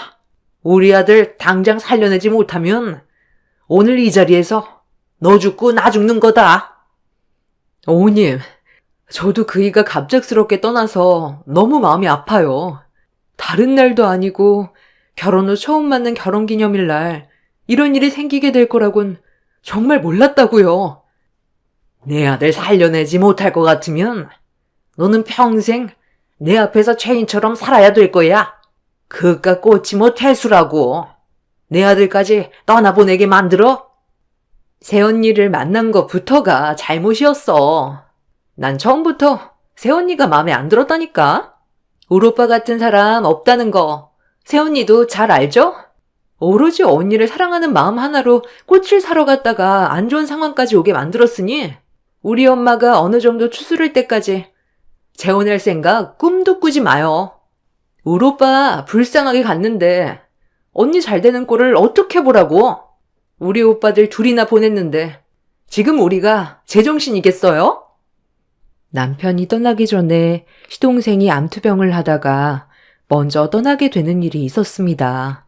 동서내외는 제가 남편과 결혼하기 한참 전에 이미 살림을 차려서 살아온 세월이 길었고 아이까지 낳아 9년의 시간을 함께 살아오다가 떠나게 된 거라 한동안 정신적인 충격에서 벗어나지 못해 상당히 힘들었다는 말을 들었어요. 제가 남편과 결혼하기 위해 인사를 왔을 때에도 시댁 식구들의 얼굴은 그늘져 있었지만 그래도 어렵지 않게 결혼식을 올릴 수는 있었어요. 그런데 함께 산 지 1년 만에 시모는 큰아들까지 먼저 떠나보냈으니 그 아픔은 저보다 더 클 수밖에 없었습니다. 동서는 시동생이 암으로 떠난 이후에도 시댁에 계속 왕래를 하면서 지냈어요. 제가 며느리로 들어오기 전부터 시모와 동서와의 관계는 상당히 좋았었는지 조카를 데리고 자주 시댁에 왔었는데 그 모습이 안쓰러웠고 많이 외로워 보였습니다. 시모와 동서는 시동생이 떠난 거에 대한 아픔에 대해 서로 위로해주면서 힘든 시간들을 이겨내 왔었죠. 그런데 시동생이 떠난 지 얼마 되지 않아 남편까지 사고로 떠나보내게 됐으니 그 아픔은 저보다 클 수밖에 없었고 모든 게 제 탓으로 되어 버렸던 거였죠. 그렇게 원치 않았던 남편의 장례를 힘들게 치른 뒤 집으로 돌아왔는데 짧은 결혼 생활이었지만 집안 곳곳에 함께 해온 흔적들이 그대로 남아있어 오열을 하게 되었습니다. 에휴, 네가 이러고 있을 줄 알았다. 걱정돼서 집으로 돌아갈 수가 있어야지. 네가 오열하는 목소리가 밖에까지 들리더라. 나도 지금의 상황들이 믿어지지가 않는데 너는 오죽하겠니? 그래도 산 사람은 살아야지. 일단 집안에 있는 물건부터 하나씩 정리를 하면서 너도 새 출발할 준비를 해야 되지 않겠니? 너에겐 지금 시간이 많이 필요하겠지만 이 집에 계속 머물러 있다 보면 그 아픔이 더 크기 때문에 하루빨리 정리를 하는 게 좋을 것 같다. 엄마가 언제까지 옆에 있어줄 수는 없잖아. 어디 갔나 했더니 집에 와 있었구만. 무슨 정리를 하겠다는 건지 모르겠는데 내 아들 물건에 손끝 하나 대지 못합니다. 사돈이 제 마음을 얼마나 이해를 하겠어요. 자식을 둘이나 잃은 아픔을 알지도 못하면서 그런 말 함부로 하면 안 되죠. 예, 너 이 집에 있는 물건 내 허락 없이 정리하면 가만두지 않을 테니 내 허락이 떨어질 때까지 그대로 놔두거라. 그리고 당장 짐부터 싸라. 너는 앞으로 우리 집에서 나랑 함께 생활을 하게 될 거다. 아니 사돈. 이게 다 무슨 말이죠?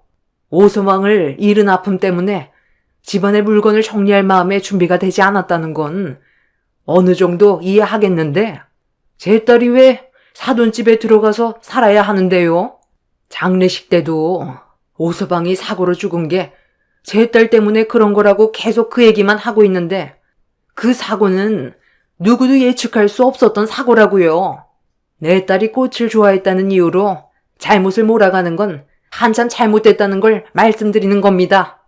지금 많이 힘드신 거 충분히 이해는 하겠지만 제 딸이 사위도 죽은 마당에 사돈댁에 들어가서 시집살이 하는 건 절대 용납할 수 없어요. 더 이상 감정 소비하고 싶지 않으니까 이만 돌아가세요. 애들 아버지가 어떻게 떠나는지 아세요? 어렸을 적에 계곡에서 놀다가 급격하게 물이 불어나서 가족 모두가 휩쓸린 적이 있었어요. 그때 저와 제 딸은 다리에서 건널 수 있을 정도로 괜찮았는데 두 아이들이 건너올 때는 급격하게 불어난 계곡물로 인해 휩쓸릴 위기에 놓였었고 애 아빠는 두 아이들을 살리기 위해 악착같이 붙잡고 겨우 다리를 건널 수 있게 해줬어요. 그런데 계곡물이 불어나면서 떠내려오던 큰 나무에 애들 아빠와 충돌이 일어나면서 다리를 미처 건너지 못한 채 떠내려가던 그 사람이 저에게 마지막으로 뭐라고 했는지 아세요? 다시 돌아올 테니까 애들만 신경 쓰라고 하더이다. 수영도 잘하던 사람이 분명 다시 돌아올 수 있다고 믿고 있었지만 그 사람은 끝내 차가운 모습으로 제 앞에 나타났고 그 사람의 죽음이 헛되지 않게 하기 위해 저 혼자 아이들을 악착같이 키우면서 지금까지 힘들게 살아왔는데 작은 녀석이야. 병에 걸려 어쩔 수 없이 떠나보낼 수밖에 없었다지만 제 큰아들은 충분히 사고를 예방할 수 있는 상황이었습니다. 며느리가 꽃만 안 좋아했어도 이런 사고는 일어나지 않았을 거라고요. 며느리가 꽃을 좋아한다고 하도 설쳐대서 이런 사태가 벌어진 건데 어떻게 다시 없다고 할 수 있어요? 먼저 떠난 애들 아버지에게 내 피 같은 자식을 평생 지켜주겠다고 약속해서 잘 지켜오고 있었는데 며느리가 제 아들과 결혼을 하겠다고 내 집에 인사 오면서부터 집안의 악재가 끊이지 않았어요. 며느리 때문에 내 아들 황망하게 보냈으니 내 아들 대신 평생 옆에서 수발 들어야 하지 않겠어요? 그래야 제가 이 원통함을 보상받을 수 있을 것 같습니다. 엄마와 시모는 언성이 높아졌고 분위기는 좀처럼 가라앉지 않길래 제가 중간에서 두 분을 말리려 했지만 제정신이 아닌 시모를 감당하기에는 쉽지 않았습니다. 그렇게 저희 집에서 한바탕 난리가 나고 엄마와 시모의 감정이 격해지게 되자 저도 더 이상 어떻게 해야 할지 모르겠더라고요. 시모가 힘든 만큼 저 또한 남편을 떠나보낸 아픔을 똑같이 겪고 있는 걸 알면서 집안을 난장판으로 만들어 놓는 시모의 막 나가는 행동이 저를 더욱더 미치게 만들었습니다. 아, 엄마. 이제 그만해. 동네 시끄럽다고 경찰들까지 왔잖아. 차라리 집안에 일이 있을 때 새언니를 부르던지 하면 되죠. 이러다 더 큰 사고라도 나면 어쩌려고 그래요. 엄마, 일단 지금은 진정부터 해야 될 것 같으니까 저랑 먼저 집으로 들어가시고 어느 정도 마음을 추스렀을 때 다시 얘기해요. 새언니, 우리 엄마가 부르면 당분간은 와줄 수 있죠? 언니는 이해해줘야지. 서로가 힘든 상황인데 안 그래요? 어머니, 일단 오늘은 들어가시고 제가 나중에 연락드릴게요. 저도 지금의 현실을 받아들이기가 너무 힘들어요. 저 때문에 그이 떠나보냈다고 자꾸 하시는데 꼴 보기 싫은 제 얼굴 왜 자꾸 보려 하시는데요? 그이 떠났으니 더는 이 집안 며느리 아니에요, 저. 내 아들 잡아먹고도 뻔뻔하게 그런 말이 나와? 안 싸돈 이렇게 안 받는데 상당히 이기적이시네요. 정말 실망입니다. 경찰들이 중재하면서 상황이 겨우 정리가 될 수 있었고 그제야 턱까지 막혀있던 숨을 내쉴 수가 있었습니다. 엄마는 더 이상 시댁에 갈 필요 없다면서 자식도 없는데 오서방이 떠났으니 더는 엮이지 않아도 된다고 했지만 한편으론 마음이 불편했어요. 그렇게 모두가 떠난 뒤 겨우 혼자만의 시간을 가질 수 있었고 너무 지쳐있던 나머지 그대로 침대에 쓰러져 버렸습니다. 남편이 사고로 떠난 건 정말 마음이 아팠지만 산 사람은 살아야 했어요. 저희 엄마한테 제가 슬퍼하고 있는 모습을 계속해서 보여드리는 것도 싫었기 때문에 최대한 감정 조절하면서 남편과 함께했던 물건들을 정리하기 시작했죠. 시모는 허락 없이 건들지 말라고 했지만 제가 살기 위해서는 어쩔 수 없었습니다. 그렇게 며칠의 시간을 걸쳐 남편의 모든 물건들을 정리한 뒤에 어느 정도 마음도 추스르면서 현실을 받아들이고 있을 때 시모에게 연락이 오게 되었습니다. 어느 정도 예상은 하고 있었지만 일단 확실하게 끝내려고 시댁으로 향했어요. 시모의 의중이 정확히 파악이 안 됐고 저도 해야 될 말들이 있었던 터라 갈 수밖에 없는 상황이었죠. 돌려서 말하고 싶지도 않다. 앞으로 어떻게 할 거니? 어느 정도 생각의 정리가 됐으면 답을 줘야지. 내 말대로 이번 주 내로 짐 싸서 들어와라. 어머님, 저는 여기까지만 하고 싶어요. 지금 당장 새 출발을 하겠다는 게 아니라 어머님 댁에서 같이 지낸다면 제가 버티지 못할 것 같아서 그래요. 그렇다고 무조건 어머님과의 관계를 끊어내겠다는 건 아니니 그만 억지 부리세요. 제가 필요해서 부르시면 당분간은 올 테니까 그만 하시라고요. 너 지금 나랑 말장난 하자는 거니? 얼마 전에 그 난리를 쳤을 때 뭐라고 그랬어? 좋게 말할 때 짐 싸서 들어오라고 했을 텐데 내 말을 무시하는 거야? 어머님, 제가 뭐라고 그랬어요. 좋게 얘기해선 안 된다고 했죠? 형님이야, 아쉬울 게 뭐가 있겠어요? 애도 없겠다. 영 끊어버리면 그만인데 굳이 이 집과 엮일 필요가 없다고 생각하겠죠.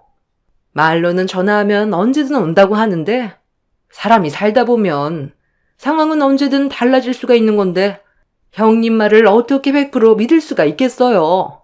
어머님, 지금 형님 들어오라고 하지 않으면 지금 살던 집 처분하고 새 인생 살아간다니까요. 아주버님 떠나보내고 혼자 살겠다고 지금 이러는 거잖아요.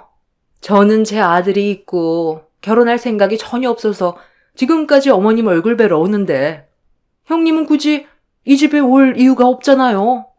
늦은 나이에 아주버님과 결혼해서 애도 없고 며느리 생활한 지 1년밖에 안 됐으니 무슨 미련이 남아 있겠어요. 잠깐 슬퍼하는 척하고 다른 남자 만나겠죠. 동서는 무슨 말을 그렇게 해? 그 사람 떠나보낸 지 얼마 되지도 않았는데 나도 힘든 건 마찬가지야. 그리고 나도 지금의 감정 상태로 누군가를 만나서 다시 새 출발하고 싶은 마음도 없어.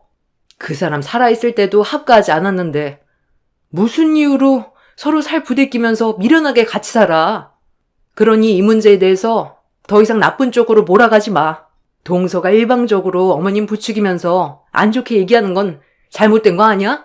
다시 한번 말하지만 새 출발하고 안 하고는 앞으로 내가 결정할 문제지만 지금 당장은 그 사람이 저 현관문을 열고 들어올 것 같은데 내가 어떻게 다른 사람을 만날 수 있겠어? 그럴 걱정 안 해도 되니까 어머님도 제 생각에 대해 너무 서운하게 생각하지 마세요. 시모는 제 의견에 대해 상당한 불만을 가졌지만 아무리 강요를 해도 뜻대로 되지 않을 거라는 걸 아셨는지 더는 아무 말도 하지 않으셨어요. 그리고 시모는 집에 온 김에 집안일 좀 하라면서 손으로 주방을 가리켰습니다. 한참 대화를 이어가느라 어느덧 저녁이 되어 있던 터라 서둘러 동서와 함께 저녁 먹을 준비를 하게 되었고 그날 이후 저는 두 아들을 잃은 시모가 맘에 걸려서 가끔 시댁과 왕래를 했어요. 한가하면 잡생각이 나지만 정신없이 바쁜 생활을 하다 보면 저도 모르게 아무 생각도 없이 일에 집중을 할 수가 있어서 가끔 주말에는 시댁에서 시간을 보냈어요. 밀린 집안일과 주방에서 보낸 시간들이 대부분이었지만 덩그러니 집에 혼자 있는 것보단 할만하더라고요. 이렇게 바쁜 삶을 보내오면서 남편이 없는 삶에 적응이 되어가다 보니 어느새 4년이라는 시간이 순식간에 흘러버렸습니다. 그리고 더 이상 남편이 곁에 없어도 슬퍼하지 않았어요. 4년 전만 해도 죽을 것 같아 하루에도 수십 번씩 눈물이 쏟아져 나왔었는데 그런 과정들을 이겨내오면서 살다 보니 저도 정신이 강해졌는지 슬퍼하는 단계는 이제 지나가 버리게 되었죠. 시모 또한 저처럼 현재의 삶을 받아들이고 지인분들과 여행도 다니면서 과거의 아픔을 어느 정도 잊은 듯 보였습니다.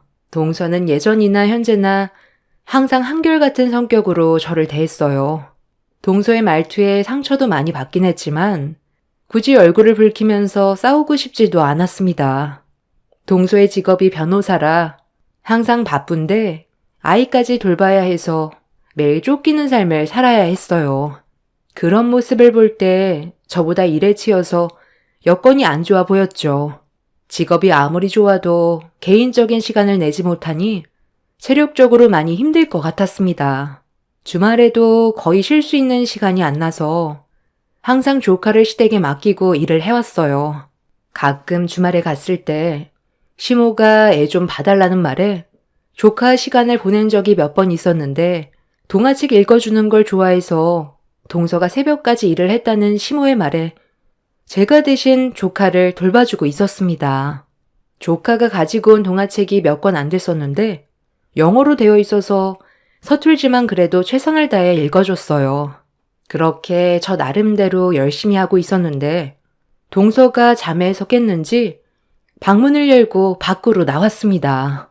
그리고 제가 영어 동화책을 읽어주는 모습을 빤히 쳐다보던 동서는 갑자기 웃으면서 자기 애한테 배워야 맞는 거 아니냐며 영어 발음이 너무 이상하다고 깔깔대며 웃음을 멈추지 않았습니다. 그 말을 들었을 때 존심이 확 상했지만 조카 앞이라서 최대한 참고 있었죠.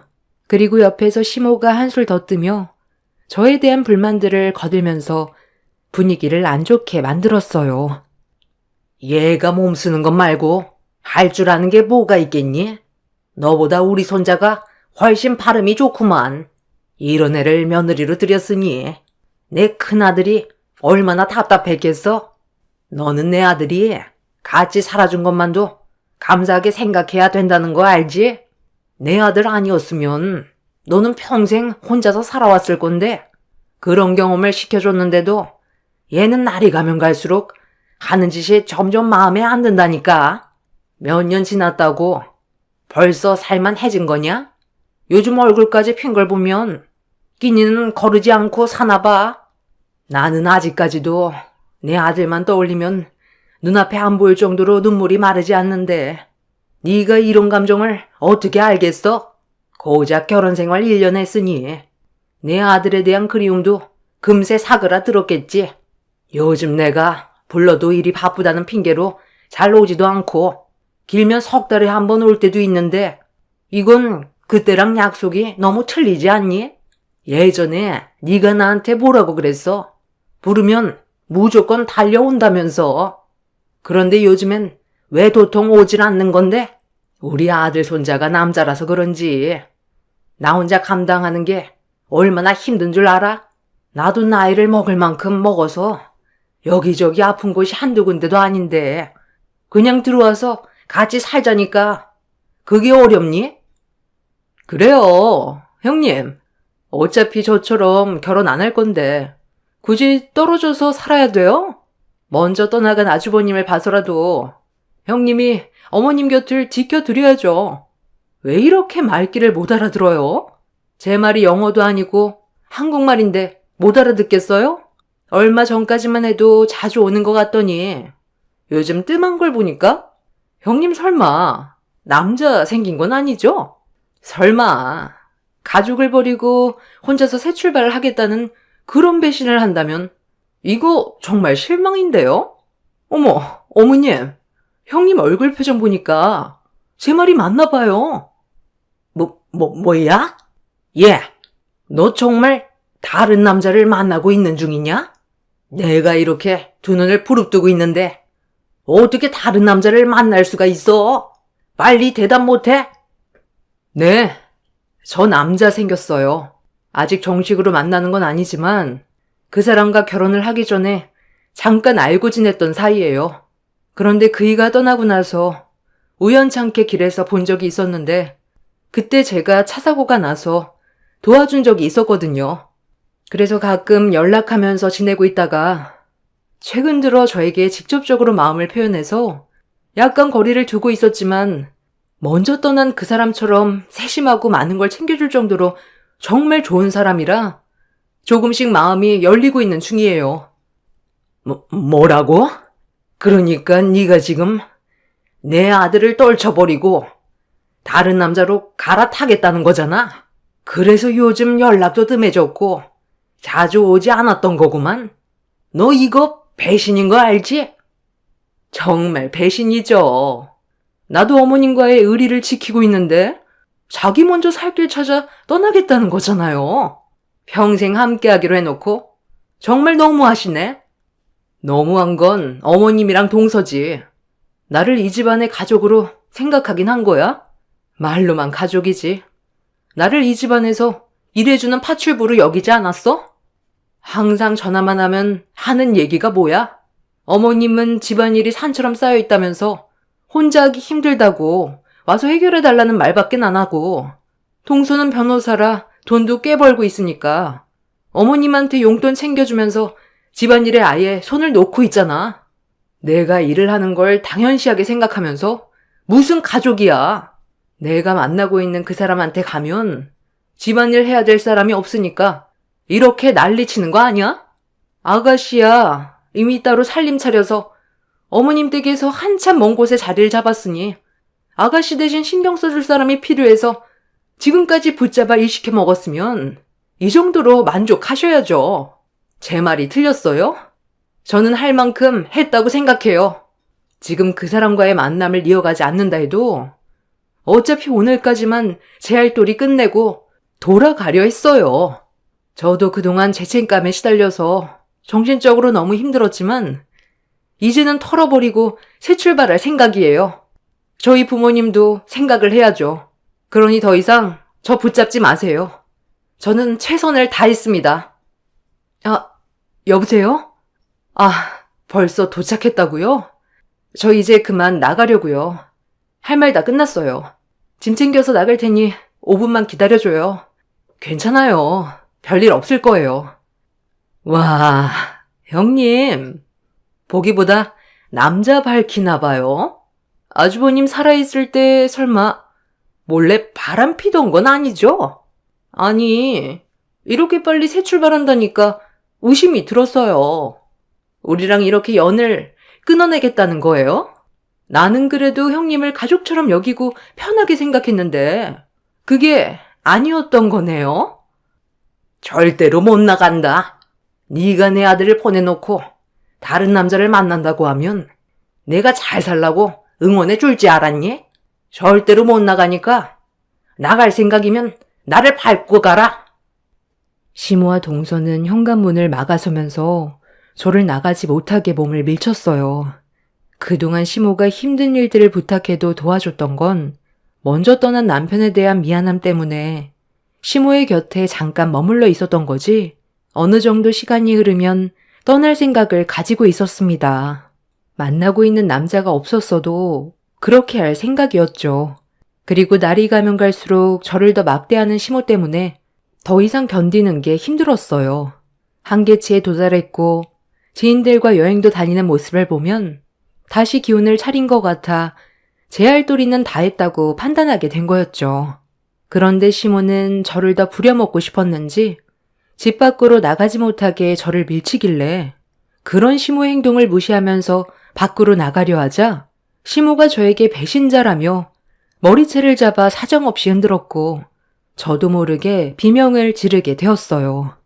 시모는 저를 절대로 용서치 않겠다고 온 힘을 다해 제 머리를 쥐어뜯었어요. 동서 또한 시모를 거들어 제 머리를 휘어잡길래 아무리 생각해도 이건 아닌 것 같아 저 또한 시모와 동서의 머리채를 잡아 뒹굴어 버렸습니다.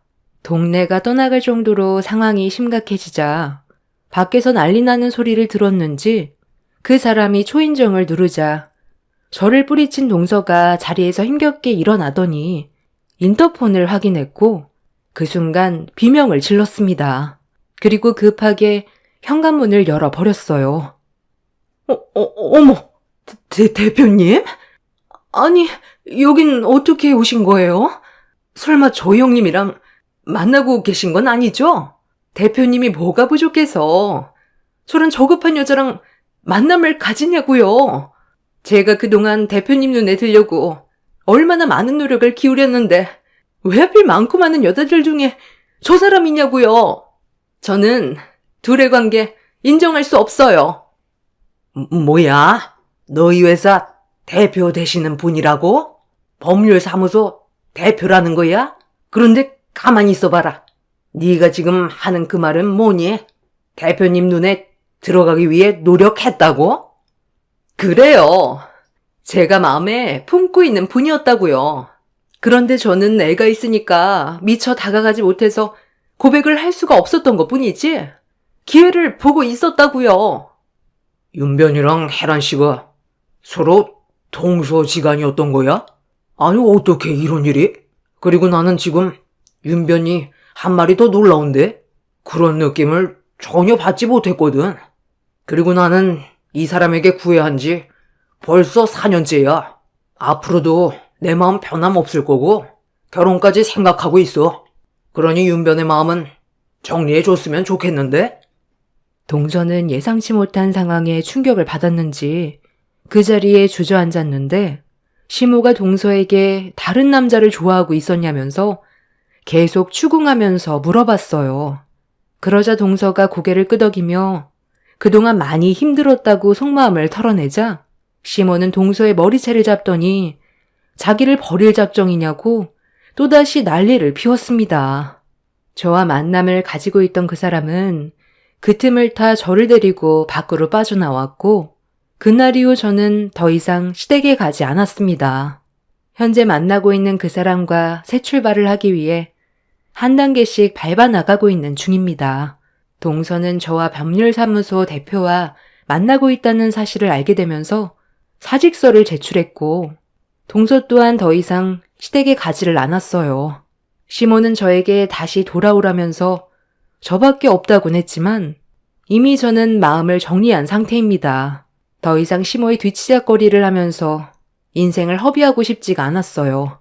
시모는 갑작스럽게 변화된 환경에 개거품을 물며 앞으론 저에게 잘하겠다고 지금까지 애걸복걸하고 있는 중입니다. 왜 이렇게 전 며느리들에게 집착하는지 모르겠어요. 먼저 떠나보낸 전 남편도 제 선택에 대해 존중해 줄 거라 생각합니다. 힘든 시간들을 이겨내온 만큼 앞으론 꽃길이 펼쳐지길 간절히 소망할 뿐입니다. 제 사연 들어주셔서 감사합니다.